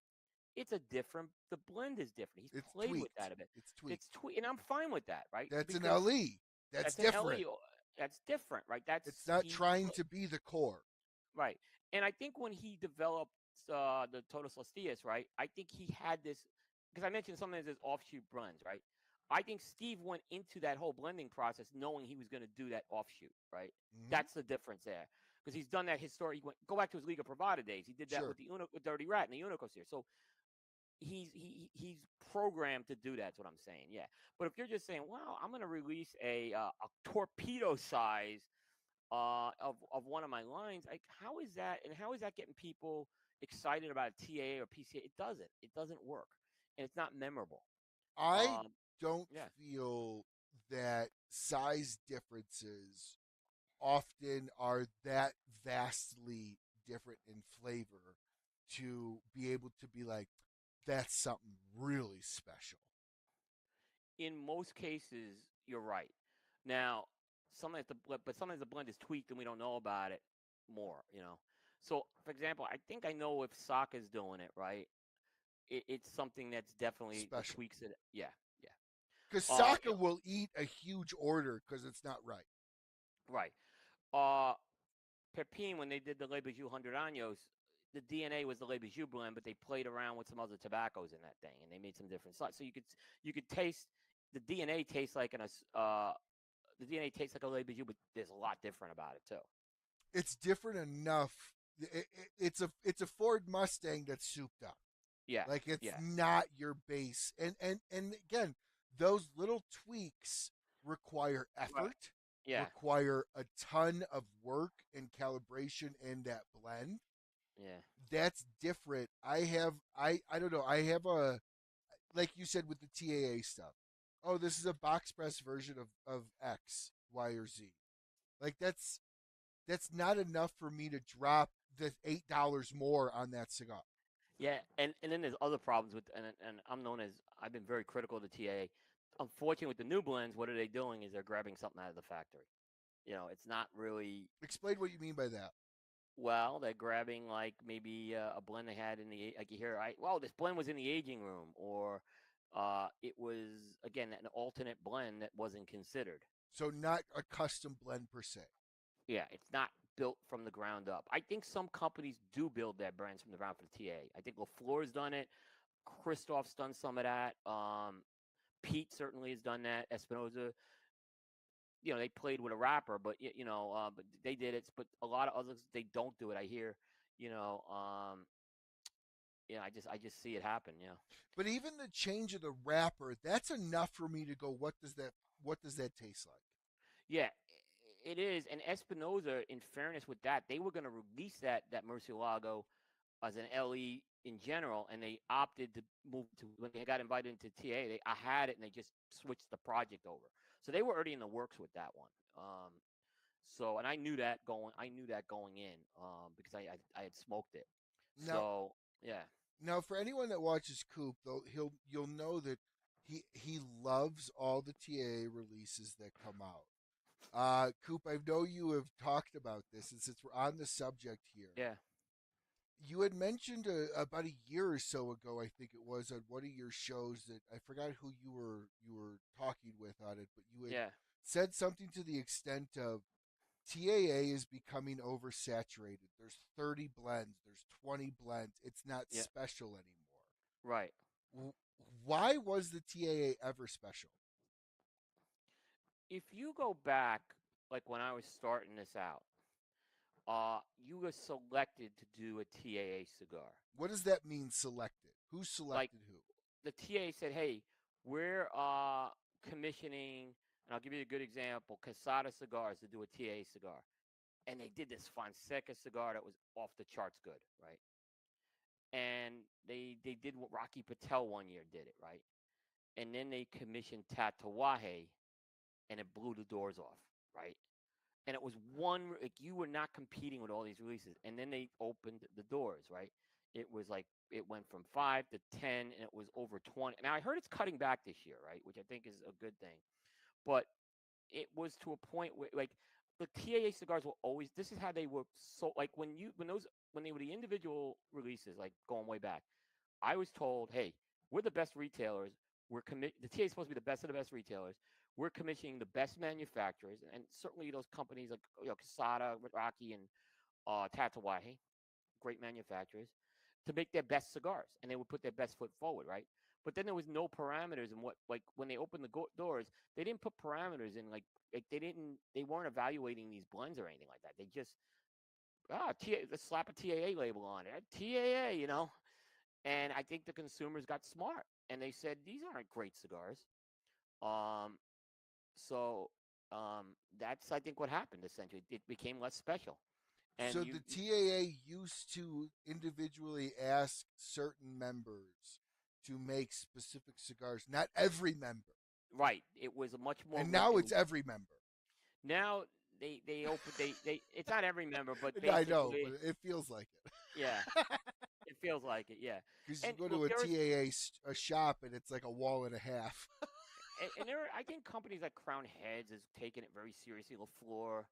I don't want to name the ones that haven't taken it seriously, but they're the ones No, that of course. and I really discovered that people weren't interested in these cigars on Coop, and it got very difficult to cover these cigars. And I won't go into all the inside baseball on it, but companies, some companies just don't even promote the fact they have TAA cigars. They expect the TAA to promote it, and then the TAA, just doesn't choose to communicate it with the media anymore, or So, they even when we ask for it. So yeah, so do you think if a company, being that it's kind of like almost not the same badge that it used to be, is kind of what I'm hearing. And by the way, you're far from the first person that I've remotely heard speak yeah. about this. Do you It think that it's kind of like the companies don't have the incentive to give their best necessarily to the TAA, in the sense that the TAA isn't really doing much to really promote a whole lot? I mean, I don't see any representatives from a TAA go to shops and try to sell their lines of cigars. No, but because they're all retailers, right? So they're expecting the TA retailer to do it, right? That the retailer should be doing this, right? But as long as, like, if they're doing a 500 box allocation, right, Yeah, of but their TA, Espinosa's expected to go to a shop and sell they their cigars.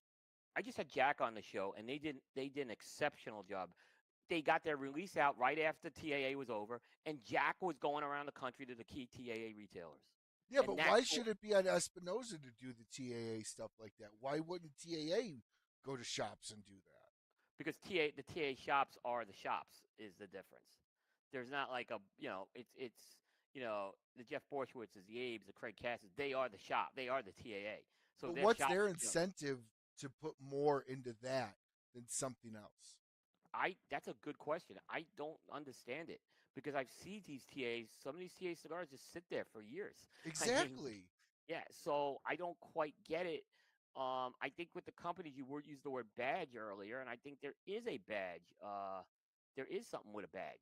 I really do. So I think that like, oh, it's an honor. The TAA has asked us to do a cigar. And then the next day is, well, what do we do for a cigar, right?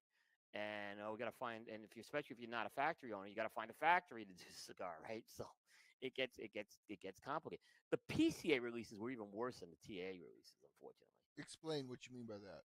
Well, a PCA exclusive is a cigar sold exclusively at PCA, but and the idea is to get retailers a PCA, and there's special cigars available that you only can get at PCA. And people don't understand that there are actual purchase limit or not. There's purchase times before Yeah, that cigar can be released to the open public. Am I correct yeah, on that? yeah. So, and what companies were doing is they were doing even less exciting cigars than for the PCA than TA. Oh, we did a piece like Kristoff I'm using Kristoff as a good example. They did a great job with their piece. They do one of the best jobs of PCA exclusives as well as CLE. I think they're the two companies that Well, Jared's and on the board. Yeah, so is Pete. Pete will bring like a T110 to this air, something Yeah. something really, you had to get those T110s. You had to go to the show to get those. So Pete has done, there's companies that have done those types of things. But I just remember Alec Bradley, and I love Alec Bradley. They just brought a new size of the Magic Toast. I'm like, oh really? Yeah. Magic Toast is a great cigar. Don't get me wrong, but I wasn't excited about that. No, because it's a new size. Like It's the funny thing, it's like Ryan, I is went from a 6-inch sub to an 8-inch sub. we will review a new size, and new sizes are eligible as a new release in our book, right? But that being said, we're all about innovation, right? So we need something more innovative than a new size, unless it's a weird size that's coming out,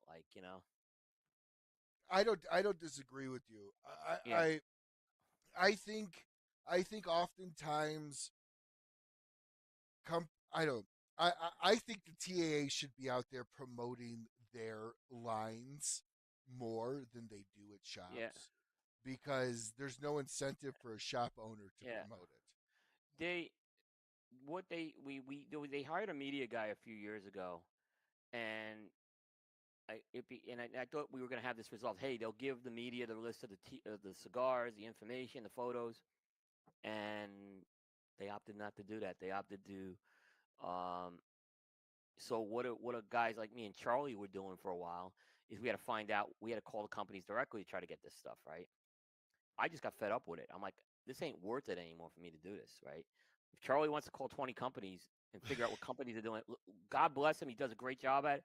I'm going to turn my attention to something else. Because again, I don't see people getting excited about these cigars unless it's like some of those companies I mentioned. But Now, I'm going to show a cigar that I've never shown before. I've had it in mhm. my humidor since March of this year. I think I think I have two of the oldest cigars in my humidor to show you. You tell me which one's actually older. Okay, I showed this to Pete and he about shit himself at TGS. A buddy was kind enough to give me this. okay, You'll probably recognize it. it's a TAA. I can't tell the year, but it looks 2014. it's the 14. Okay, So there's this one, and then I have somebody told me this is an original 80th anniversary of or original 80th anniversary of Padron. right. And I'm looking at the cello on that, right? Oh yeah, no, it is as dark as you could see. It's amber. Yeah, I can Yeah, see the yeah, amber. Yeah. very very dark. Somebody said this was an original release, and then I have this one. What's Right. older? I'm gonna say the Tatuaje. Tatuaje. Okay, okay. And why is do you know the answer to that? No, I don't. That's why I was Okay, asking so you. maybe so okay, because I thought you did. Maybe you're trying to trick me. So No, if I were no, no, no, no so gotchas. if it's the original 80, then it's the 80. If he's telling you the truth about that, then it's the 80. He said it's an original 80 given to Okay. him by somebody at Padron. So that's going back like 20 years. So and based on the cello, I have no reason 2006, not to yeah. believe it. I just thought maybe you knew it and you were trying to Oh trick yeah, me. no, no, gosh, no. I don't I genuinely don't know. And that leads me to the other question is How do you accurately tell an age of a cigar? Because when you have an 80th anniversary, that's still made today. Put Sharpie marker on the cello. What do you That's mean? what I do. Put a little 14 on it or whatever year it came out. Like you could put it in the humidor. Okay, okay. Yeah. So actually, so mark it. But how are they able to make an 80th now the same as an 80th from then? Like, They is can't. it? Is it? No, they can't because ultimately the crops have changed, right? They can try to blend it as close to as possible. That's why you have master blenders and all that to try to keep the consistency. But the crops change from year to year with vintage of tobacco. It's a natural thing. So the idea is that they have to try to keep it as consistent as possible. So that's they have how they do they adjust the fermentations, the aging process, so the primings, blah blah blah. There's all sorts of things that go into, but in the end, it's probably going to be if they can, like I go back to Perdomos. The Perdomos cigars are very consistent year after year after year. Padrones, for the most part, have been pretty consistent too. Other companies, we've talked about these companies, they're not the same. They don't smoke the same anymore. No, and I'll the one that I have gotten the most of. Oh my God, it is nothing like what it was the triple Maduro from Camacho. I have That heard one, that one, the original that Abe kind of conceptualized, was it incredible, and it changed when they sold. well, yeah, and eventually, so what happened is they were buying, they sold, and then they were still able to buy the tobacco um, from the Auroras for a while. But eventually, they shifted tobaccos to their own farms, and it changed. They could try it changed. That's why it changed. So when a company does that, do they say did they ever say that Some do, and publicly? some most. Uh, Camacho did say they had acquired farms and that, but they didn't say specifically that it's new farm tobacco. There are companies that will say they've changed suppliers or they've changed things. Most won't. Do you find that that's dishonest to their buying brand? Because if I only smoke XYZ brand and I only smoke these lines in that, I'm going to know. I don't want to say it is or isn't. Not dishonest, but do you think that's kind of pulling wool over and trying to make something into something that it wasn't? Here's I guess I give a semi politically correct answer, right? If you go back to 30 years ago, we weren't obsessed with wrapper binder filler as much, right? We We just weren't. were. So it was a normal practice. Sometimes the farm would move, or you'd source the tobacco from a different lot or a different farm. Um, and they never bothered to tell that stuff. But as we've kind of come under this microscope now, and some companies have chosen to to use that as a marketing strategy, saying, hey, a good example are the Garcias, right? The Garcias over the past 10 years have been their Nicaraguan tobaccos are coming from their own farms, and they've chosen to promote that fact that it's Garcia tobacco that now is in these blends, right? So that's they've chosen it, but some companies aren't doing that because they don't have their own farms or whatever, right? So I think the answer that's why I'm giving a political correct. I don't think like if you go back 30 years ago, this wasn't even something that was up for discussion. When did all that change? Who was the company that ushered in the wrapper binder filler disclosure as being a thing? I want to say it's my guess would be Drew Estate, but I'm probably wrong. Drew Estate was the one that came to mind for me. Okay. When do you think Uh, all that started? And it why? start. I don't know why it started, Ryan. Other than I think it was sexy, but I want to say like that 2006 to 10 year, and I kind of started reviewing in 2010. I want to say that's when it started.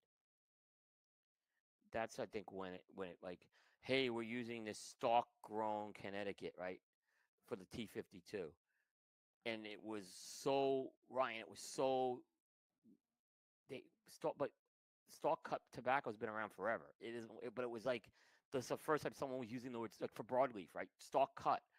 And then they came out with a Habano stalk cut, which was innovative, right? But like the idea of stalk cut has been around for decades, right? But Drew Estate started doing that, right? Or when they finally started, when companies finally started talking about wrappers, and San Andreas went from being the ugly stepchild to the darling. Like, oh, we're getting this from the San Andreas Valley that the torrents are growing. But I want to say it's 2006 to 10 it started. But I don't want to. I'd be wrong to say Drew Estate started it, but they definitely popularized it. Because What's a by the time I came in, yeah, go ahead. By the time you came in, by the time I came in, it was already starting to become a practice. Because I started reviewing in 2010. what's a company that in your mind, we'll say since 90, has defined cigars in the sense of without this company, cigars might not exist on the level they do? It's a tough answer. You know, the two that come to mind are not popular answers, right? But I go to Altadis and STG because they're the shepherds of some of the most iconic brands in the world.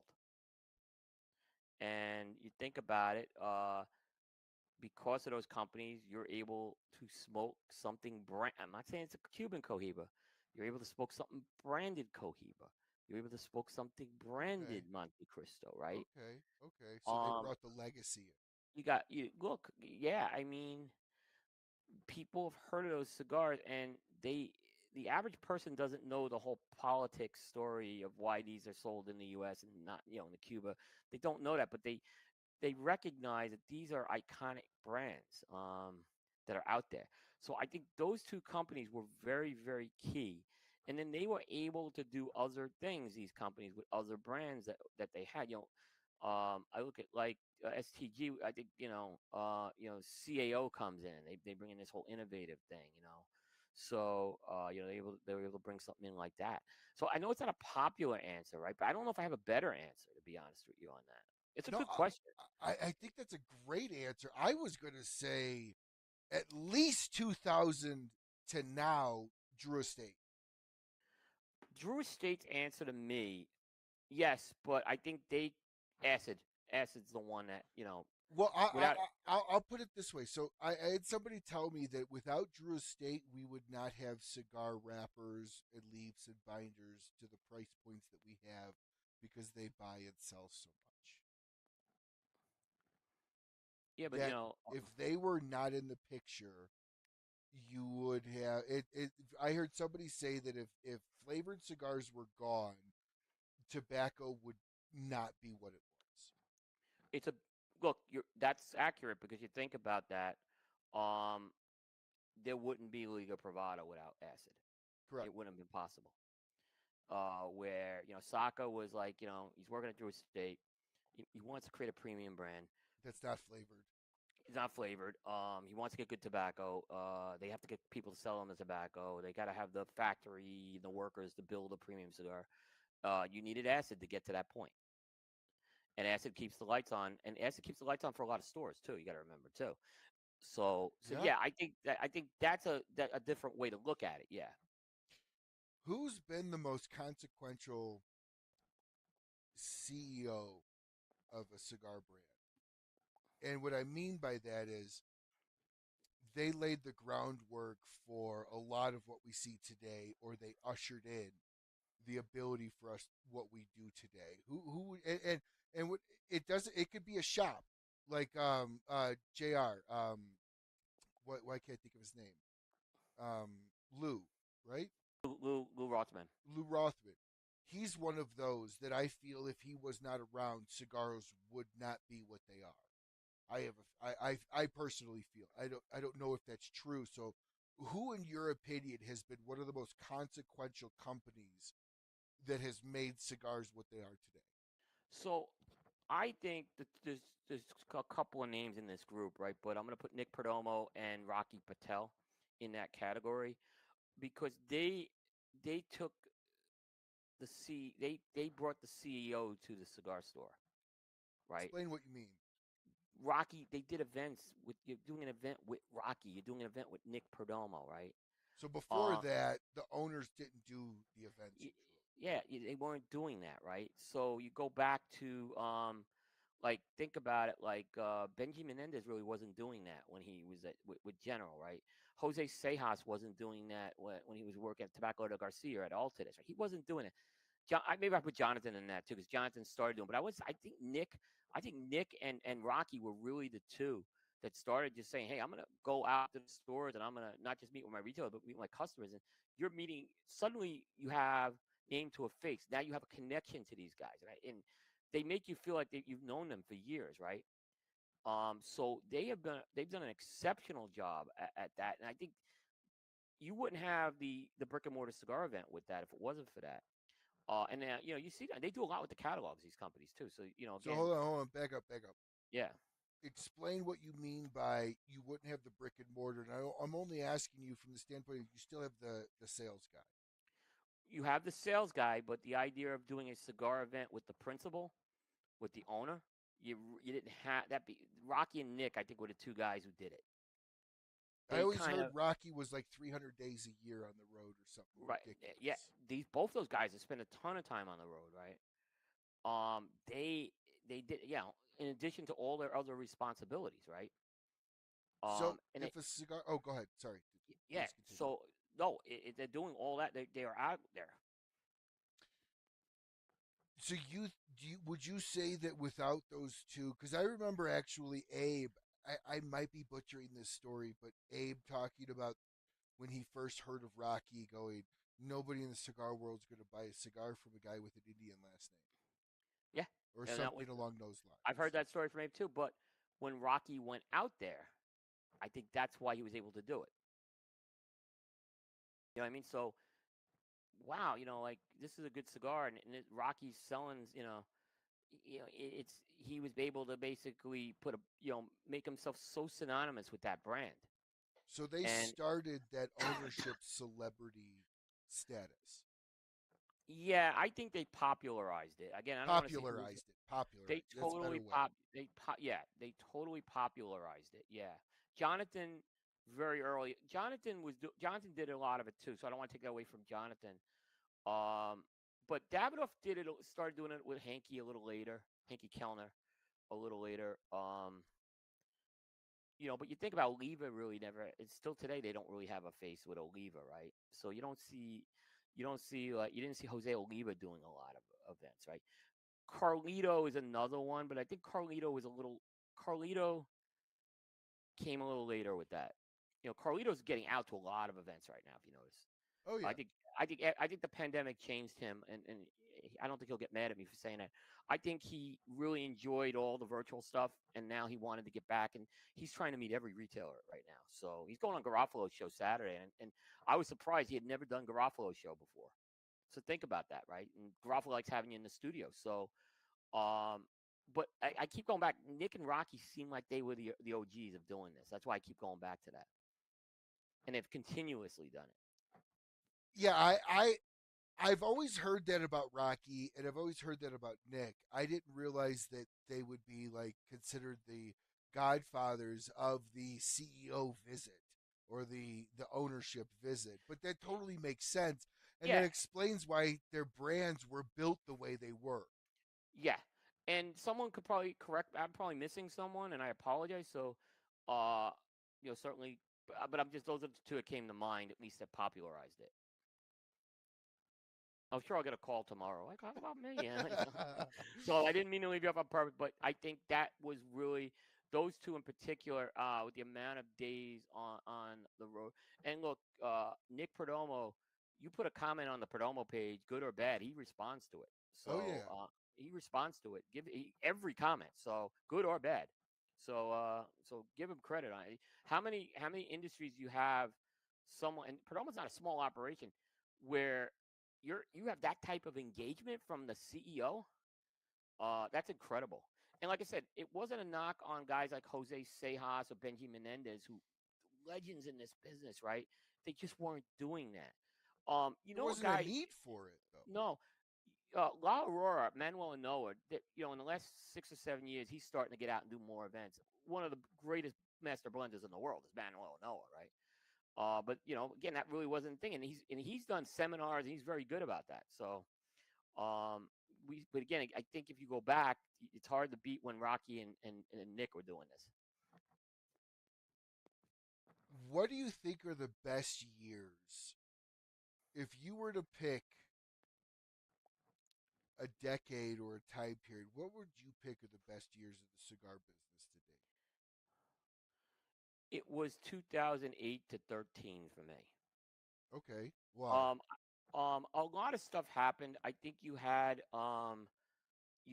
the boutique movement really kind of start to go into gear. Hmm. It created a bunch of excitement. It gave people access to different cigars and A lot different of great blends. brands came about during that A lot of time. great, yeah.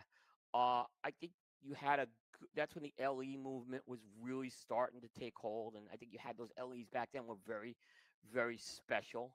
Um, so you had that piece happening.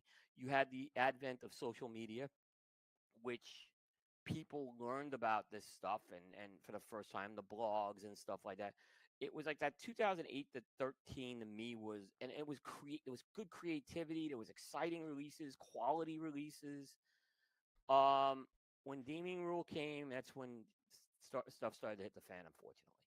So then people were starting to slap releases together to get them out before the deadline, and that's when it started to just go awry. They also created extensions because they couldn't have new lines. Hence, Yeah. my understanding, correct me if I'm wrong, the Milano from Oliva was one of those because they couldn't come up with a new line, so they just made an extension due to that that deeming rule. that the rule wasn't in place, but from what I understand, that's why they did it. Correct. Right, That's what I've right. always heard. Yeah. Um, but back then, again, you were going through. You had some iconic annual releases every year. You had the Avo releases every year. You had the Camacho Liberties. Those were the iconic ones that every year there was that new one that you look forward to. So it was like it was something really. But then when deeming really started to hit, and then when what I call the stealth cigars hit in 2000. I don't know if you know what the stealth cigars were. Please explain. Basically, okay, so in 2016 it was this August 8th deadline, right? So right before the trade show, they shipped a whole bunch of cigars with labels on it, like saying these cigars were released, right? With the idea is they got it out before August 8th, right? The But deeming set. they were all BS releases. They were really just anything with a band slapped on it, right? But they were able to say they got the line out there. So a lot of garbage hit the market in 2016. Now, You was had that garbage to be backfilled with something good? yes, Okay. some of So it. those were placeholder garbage. Yeah, but they were in the stores. Some of that because Okay. I won't say the stores or the brands, but I was Sure, told don't. sure. Yeah. So so yeah, and some did backfill it, right? Very good, and some just never did anything with it because the demon, it never became a problem, right? But there was this panic. The other thing that happened is, and this was a big part of the decade of the 2010s, right? I think the biggest story of the decade was Lost and Found, right? What Mm-hmm. Caldwell did, right? Mm-hmm. Um, he made this popular. He made this concept popular of going into the factory, buying up cigars, and repackaging them. And he did it well. And he found good releases, and he did it well. And he changed the game as far as I'm concerned. He wasn't the first to do it, by the way, because I could tell you that General was doing it with the old Foundry cigars, right? But I believe they were doing it. Don't quote that guy correct me. But he made it popular, right? So and as Resian comes in years later, they start doing it. And you could see other companies that Omar from Fratello's doing it with the concealed carry right now. The It bullshit changed the whole. Pravada did it. Say what you want. Again, he's Sorry, creating. yes, yes. Look, you can't. He's got a bar. He's got a market for it. He does. I believe, yeah, I believe 100%, but I believe it was all with Caldwell and Bellato, what they did with Lost and Found. I think it was the game changer of the decade. I don't want to say it was all good, but they were doing it well when they did it. Now, explain to everybody what you mean by lost and found for those of you that are watching that have not heard of a lost and found. What does that mean? So, if you go visit the factories, they have aging rooms, and there's cigars that are rolled, and for whatever reason, it's excess inventory. It's stuff they just throw in the room to see how it ages, or it's someone who didn't pay their bill, with it, or it was a mistake in size, right? So they don't throw these cigars out. So they're unbanded. Then what Robert Caldwell, he went to some factories and Tony Bellotto, and they started smoking these cigars, and it's pretty good, right? So the idea is he takes these cigars, he takes them back, and he puts his own packaging on it, right? Pepper cream soda, Yep. And they could What be made by companies like Davidoff. Like they could be super high end. and they were good, right? And but he was very he wouldn't say where he got them from, Correct. but he said I didn't blend these. Okay, I didn't commission these to be blended. What I did is I'm gonna package and I'm gonna repackage these and bring new life to. So that's what the lost and found concept. They were lost in the factory. He found them and he sold them. And the funny thing is that wasn't the original name of the company. It was called Impromptu originally. I think there was a trademark issue. They had changed the name, but Lost and Found I think was a much better name. So I think and so Robert too. Caldwell changed the industry a lot with that. He really did. I agree. You got to see because everybody the misnomer is oh cigars just sitting in a factory it must not be good. It Yep. must not be this. But what they don't understand, and again, I think to Robert's intelligence in the industry, he never shared the factory because that kept the mystique around where did it come from because you literally could be smoking a Camacho, you could be smoking a Davidoff, you could be Yeah. smoking a Fuente, you could be smoking you could be smoking any one of these major brands and potentially not paying the price if it was branded or banded under their name. Yeah. Exactly. Exactly. And it was an honest approach to doing it. He didn't say I blended these. There were No, guys who did say we blended these. I'm not going to say who, but you can sure, figure some of those. But in fairness, Pravada's never said that either. Pravada's always no, said that correct. hey, we're working with these guys. These are the masters and stuff. And I may not like some of the packaging and stuff they do, but that's okay. That's my choice. Yeah. No, that's neither here nor there. I agree with you. I think Caldwell breathed life into, for lack of better understanding, stale cigars that are sitting in a factory that are not actually stale, but Right. just stagmented in the Right. factory. And he actually opened up a new line of business, a newfound wealth inside the cigar world because what do you think would happen? Like, how long would these be even kept around before they might just be shredded and put into whatever? Right. Right. Exactly. And he was coming at, like I said, that 2008 to 2013 period. Lost and Found came a year later, where there was this appetite for what's new, and here's a way that he could get what's old is what's new, right? And create some excitement with that. I think that did a lot, and I've really liked his palette in the sense of what he's brought to the market. Because I wonder, what I would love to know is how many things he says no to versus how out of 100 types that he finds, how many does he actually bring? If you were to guess, what would you think? I would guess he would probably take less than half of it. Like I mean, I think it's a smaller number than you think. Um, I've certainly had my critiques of Robert Caldwell and some of the stuff he does, right? But I have seen Robert at an event, and I can tell you if he is not happy with a cigar, he takes that cigar and he to get this off the shelf. Like he'll go through a box sometime and he just looks at stuff and he's like, "Please get this off the shelf. I'll reimburse you." I've seen him do that with retailers. Oh yeah, So he is not. He will be honest and say this cigar is not for me, but that's okay. He says, "I think this cigar is for somebody. I can see this cigar being for somebody." He has a good knack for that. I want to get your opinion on all these buyouts, and I don't mean like directly calling out companies that have been purchased, Right. but just the understanding or the idea conceptually of conglomerating them under an umbrella. Okay. Um, do you feel that having what you have STG that owns a huge swath of the market as Right. far as the major brands are concerned? Right.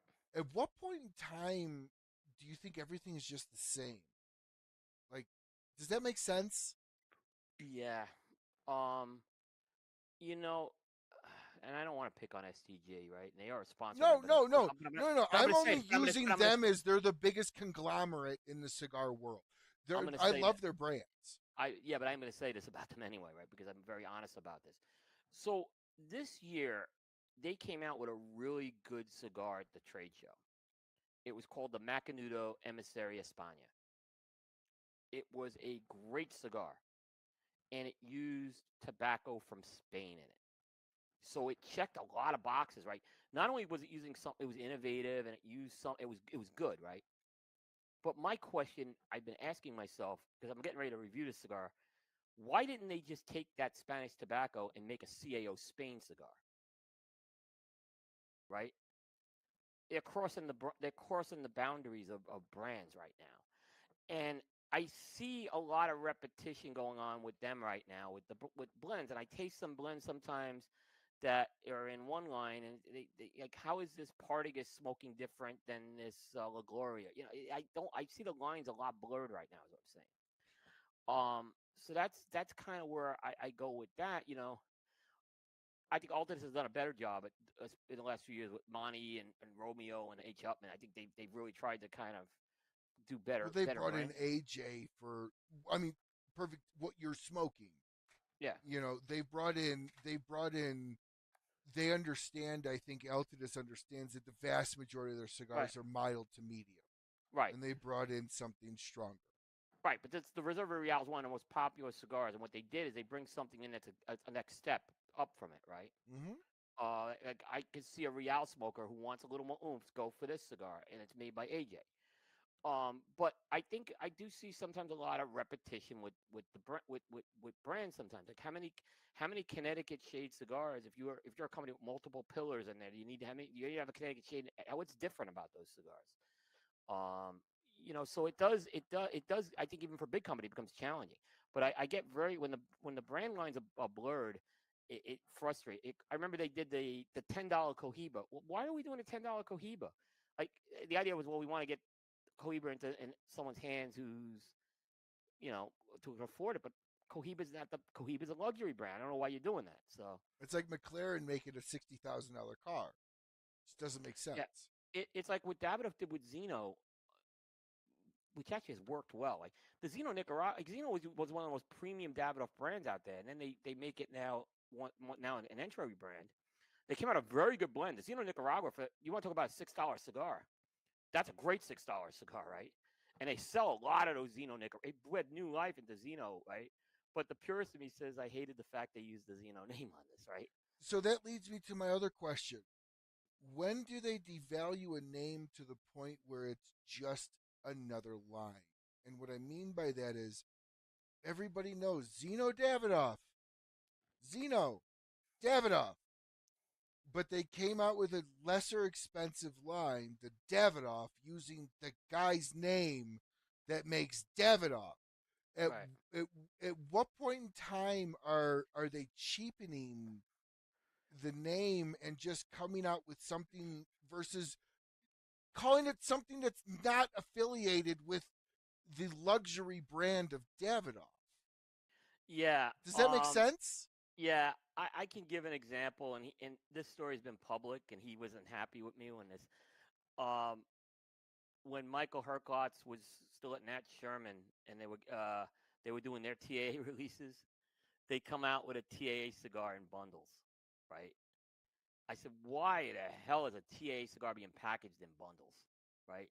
The idea of the TAA cigars, again, this is supposed to be the best of the best.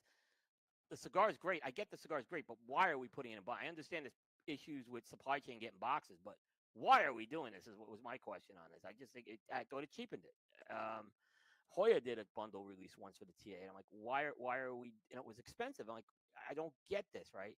So I think that you can go to the well too many times, like, just to get for the sake of getting a TA release. And I'm not trying to pick on the TA. It's happened in other brands, like the Cohiba one was a good example. But why Uh, wouldn't Davidoff call something else the Zeno line? I feel like I because feel like that's like Michael Jordan calling a shoe Michael and having it be lesser than a Jordan. Like it or yeah, Mercedes coming out with something called a Mur that's lesser than a Mercedes. It and feels like you're and cheapening Altidus did it. it. Altidus did it, and it didn't work. They remember they came out with the Monte by Monte Cristos. They were like, Yes, that was a- the and the AJ Romeo one. by Romeo Juliet, it didn't work, right? And so when Raphael got in there, Raphael started saying, "Let's go with like Romeo, let's go with Reserva Real and create something around that instead of trying to."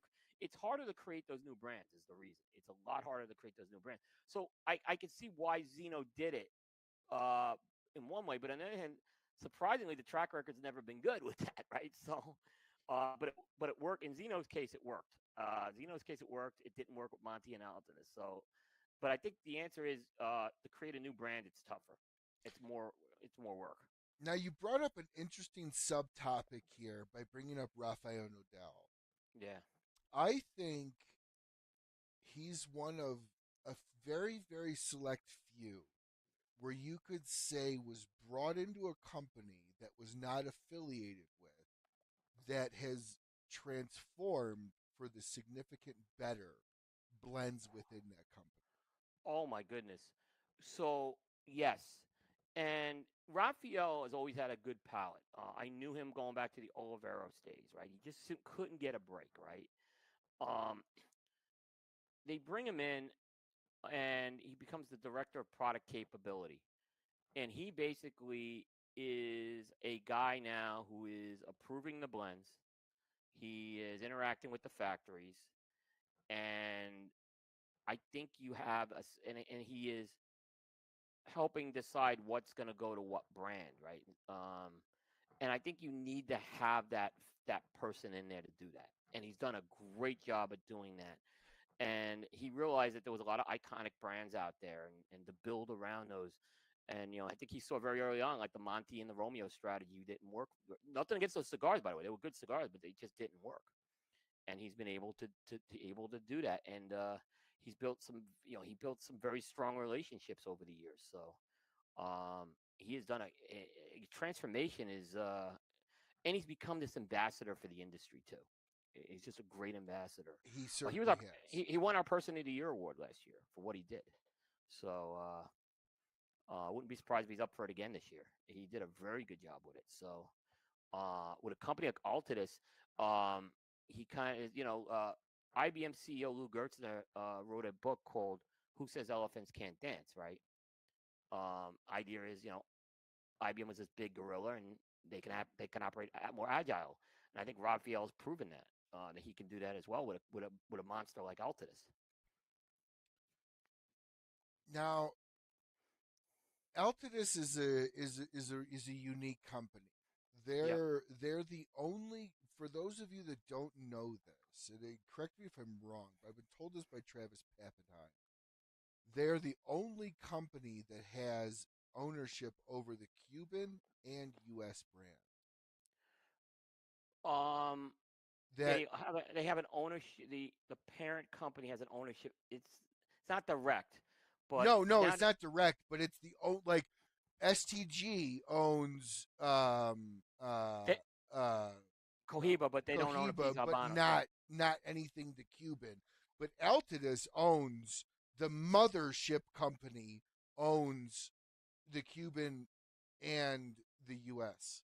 Well, it's a little more complicated now. It used to be Imperial Brands had that, but then when Imperial Brands sold it, they went to two investment groups, and one investment group now owns the Cuban piece, and one owns the U.S. piece, and there's kind of shared resources. I couldn't explain the complexities of that, but there's a little more of a DNA, I think, not DNA, but there's some dotted lines there where reason why you see Cohiba and Habanos in court is because there's no dotted lines. Yeah, Travis always made it very clear that he has no access to Cuban lines.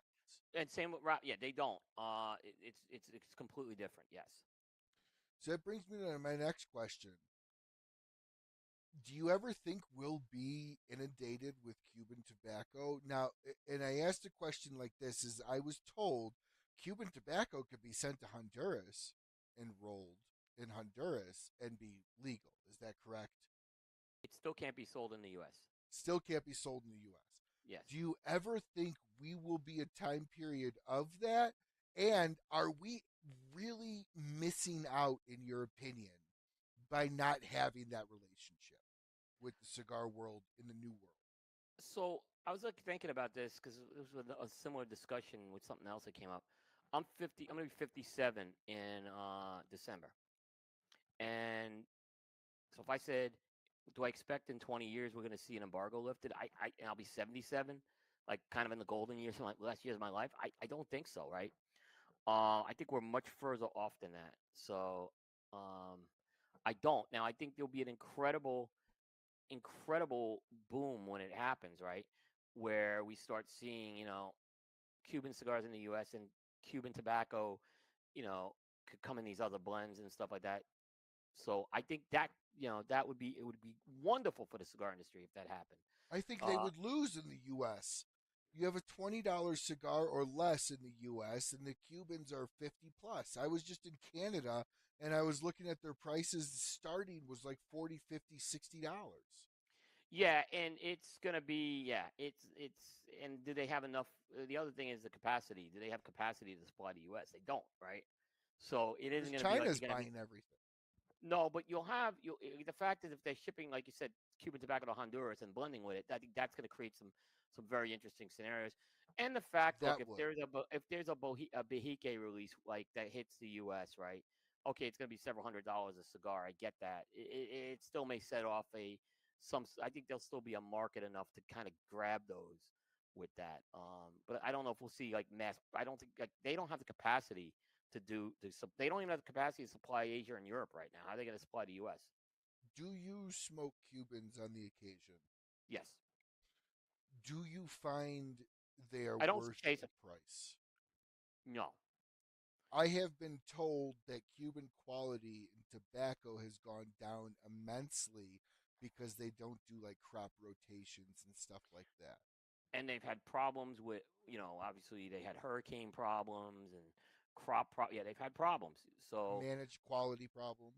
yeah, yeah, they've had a lot of problems with that. So but I do enjoy. I mean, I was in Italy and I picked up some cohibas there, and I paid $60 a pop for those things, right? But I Jesus fuck. I enjoyed them. So I don't chase down Cubans. I don't like put an order in for Cubans and have them shipped to me. I just don't do that, right? But if I'm in a country where I can get Cubans, I'll get them. Um, I don't, and I don't review Cubans because it's so hard to get to get the cigars, and you know, I don't want to risk investing in cigars and having them, they're not legal to bring them in. So that's I don't really feel comfortable with that part. But even if I did, I don't want to risk spending money and getting them confiscated. So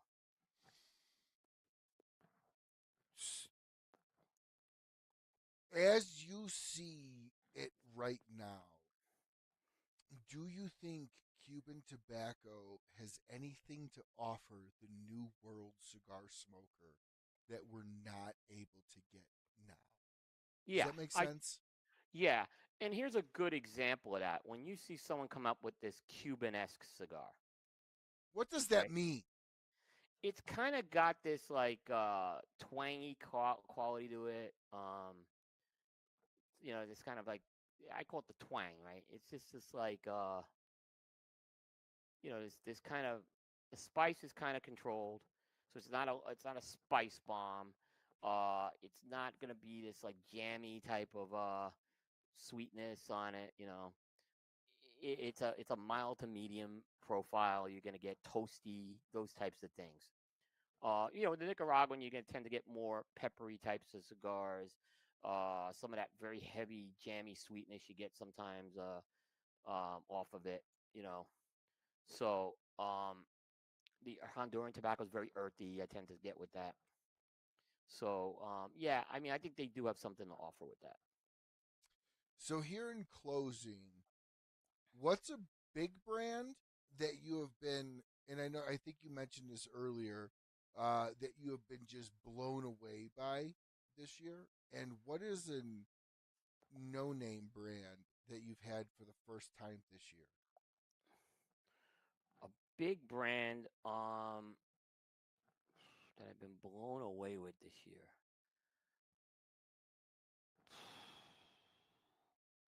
Fuentes had a good year this year.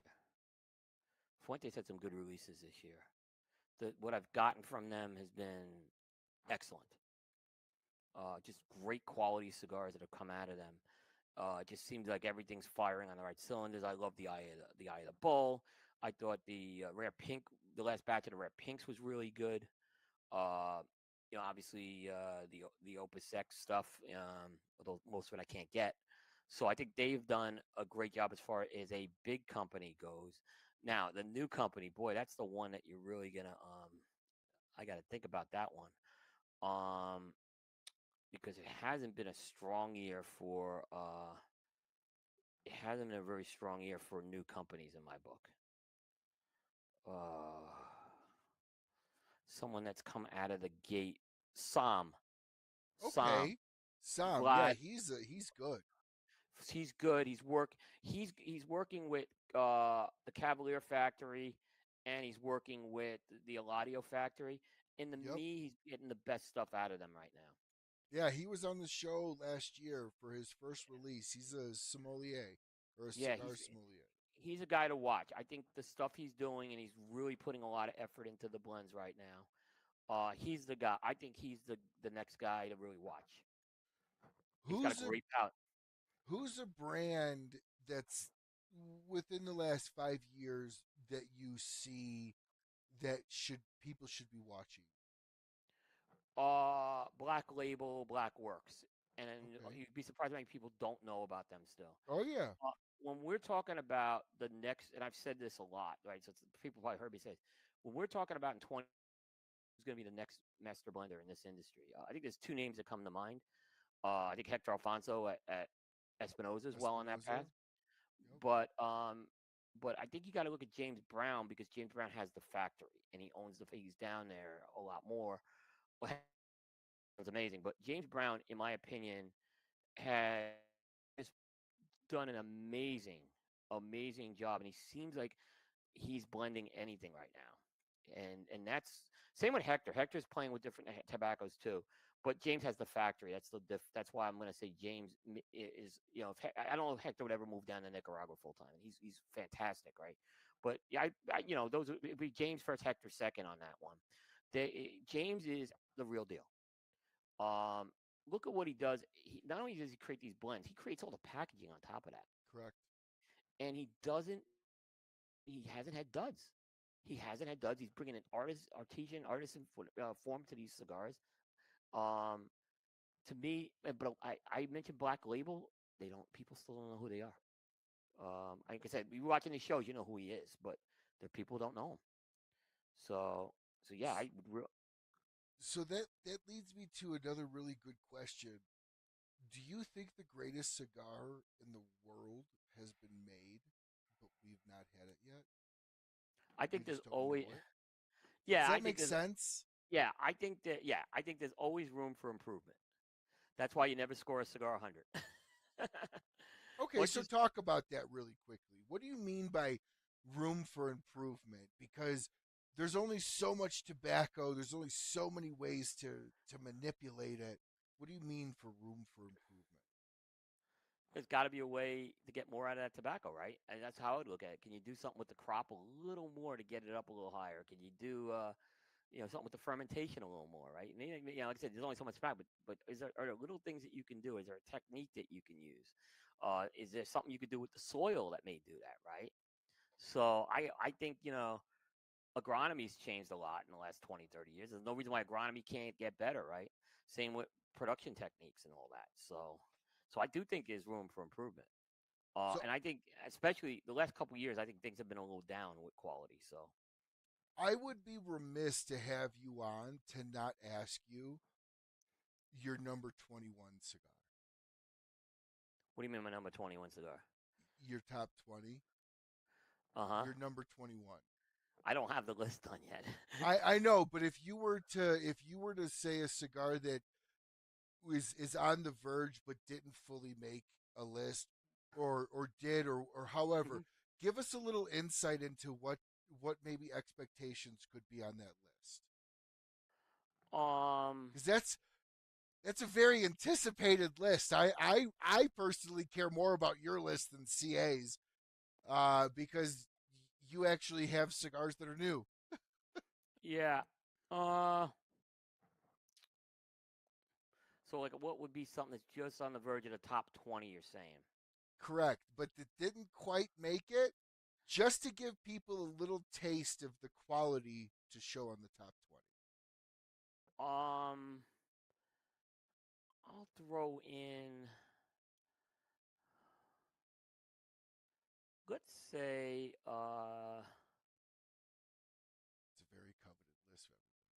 this. uh, let's go. I'm gonna go with a cigar. It's just been reviewed, so it's definitely in that area. The Padron Black PB97 Maduro. I I have not don't think had it's that. quite top 20, but it's gonna land somewhere on the list. So Uh, what? Go ahead. Sorry, finish. yeah, it's kind of it got released earlier this year. It's this big Figurado, and the black's kind of a mysterious blend to begin with. And it's a pretty good blend in the Maduro. Right here. Really. So we'll end the question on this I don't know if question. that's gonna be number 21. So don't if it's not No, no, 21. no, no, Yeah, no, no. It doesn't matter. I just wanted people to understand what quality didn't make it, so yeah, they and that's a understand the and that's a quality that does. and that's a Padron we're talking about here. Yeah, oh, So oh, totally, for yeah, sure. that's why. Yeah, yeah. So in closing here, do you have any thoughts on tobacco taxes which are hampering the industry? It says right here in Australia, we have massive taxes. Not sure what it's like in the US. So here we'll end the show here on, do you see or do you have any thoughts on how tobacco taxes are going to just continue to just destroy the industry? Yeah, because I think CRA, PCA, CAA, they've made some good fronts. They've done a good job.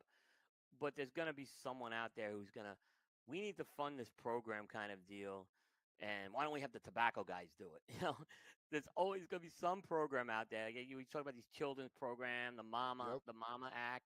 There's going to be something out there, and ultimately it's going to get shoved into this under another bill, and we're gonna have to deal with it at a federal level. So yeah, and then there's going to be some state out there that's going to need to raise money, and they say, let's go rather than tax people's driver's license or tax toilet paper. Let's tax tobacco because it's evil, you know. So there's always going to be that battle. It's a syntax. It's a syntax. Yeah, it's syntax. Yeah, So yeah. We want it. I Yeah, back tax totally toilet lied. paper. I Yeah, totally lied. My last question is this: that's okay. how do you want the cigar industry to remember Cigar Coop when you're gone? Yeah, you know, I wanna actually just kind of say I think we Cigar Coop brought something to the industry every single day since July 3rd, 2012, when we went daily and haven't missed a day. And if I leave the industry or if I retire or if something happens to me, I don't think that will ever happen again. Where someone will have something every day to read about in the cigar industry, whether it's a review, news, a feature story. 365 days a year, you can audit me. I haven't missed it. So I would like to say that we have that streak will never be broken. It will never in my lifetime, and we brought something every day original to do it. We did it original. We tried not to replicate it and try to be an innovator. Well, Coop, as always, love when you come on. I love our friendship, and I love the fact that you see value in this show, and you decide to grace us with your presence because I know you're a busy guy, and I really appreciate you coming on tonight. I'm going to give you the last part of the show here to tell everybody where to find you, how to find your show, and then we'll go ahead and close. Yeah, so very simply, if you go to cigar-coop.com, it's the hub for everything. We put all our show announcements there. You can get to all our social media pages there, and so you certainly can go there. That's kind of the hub, and if you want to subscribe to our podcasts, they're all available on Apple Podcasts, Rumble, and we're getting away from YouTube and Facebook, but Rumble, go to Rumble. We're doing very well with Rumble actually, so check that out. You don't have to tune in live. We didn't do a live show tonight actually. We had to reschedule as I was telling you earlier. But we normally do our main show Thursdays at 10, and I'm kind of glad that I didn't do it because we got more chance to talk tonight. So check that out. If you miss our shows live, get the downloads, and all shows are all the audio quality. You get audio downloads as well. So get that as well. But you go to scar-coop.com. That's your one-stop shop for everything. totally stealing this from Abe again, but this is the Smoking Studio, so I get that right. This has been The Scoop with Coop. Check him out again on KMA Radio every single Saturday. He is on KMA Radio as well. So definitely check him out there. Check him out at Cigar-Coop. It's the only place to go for news, both with the FDA and the cigar industry. He is everywhere. If Coop doesn't talk about it, it's probably not worth talking about. So that's something to keep in mind, as this has been a great Thursday night show with the legendary William Cooper. Thank you so much, Coop, Thank you. for It's a for privilege. Thanks to the oh, audience as well. Yeah.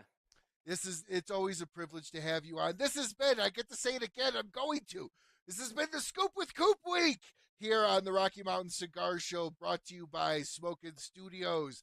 And until we see you all again, smoke what you like, smoke as often as you can. Have a great rest of your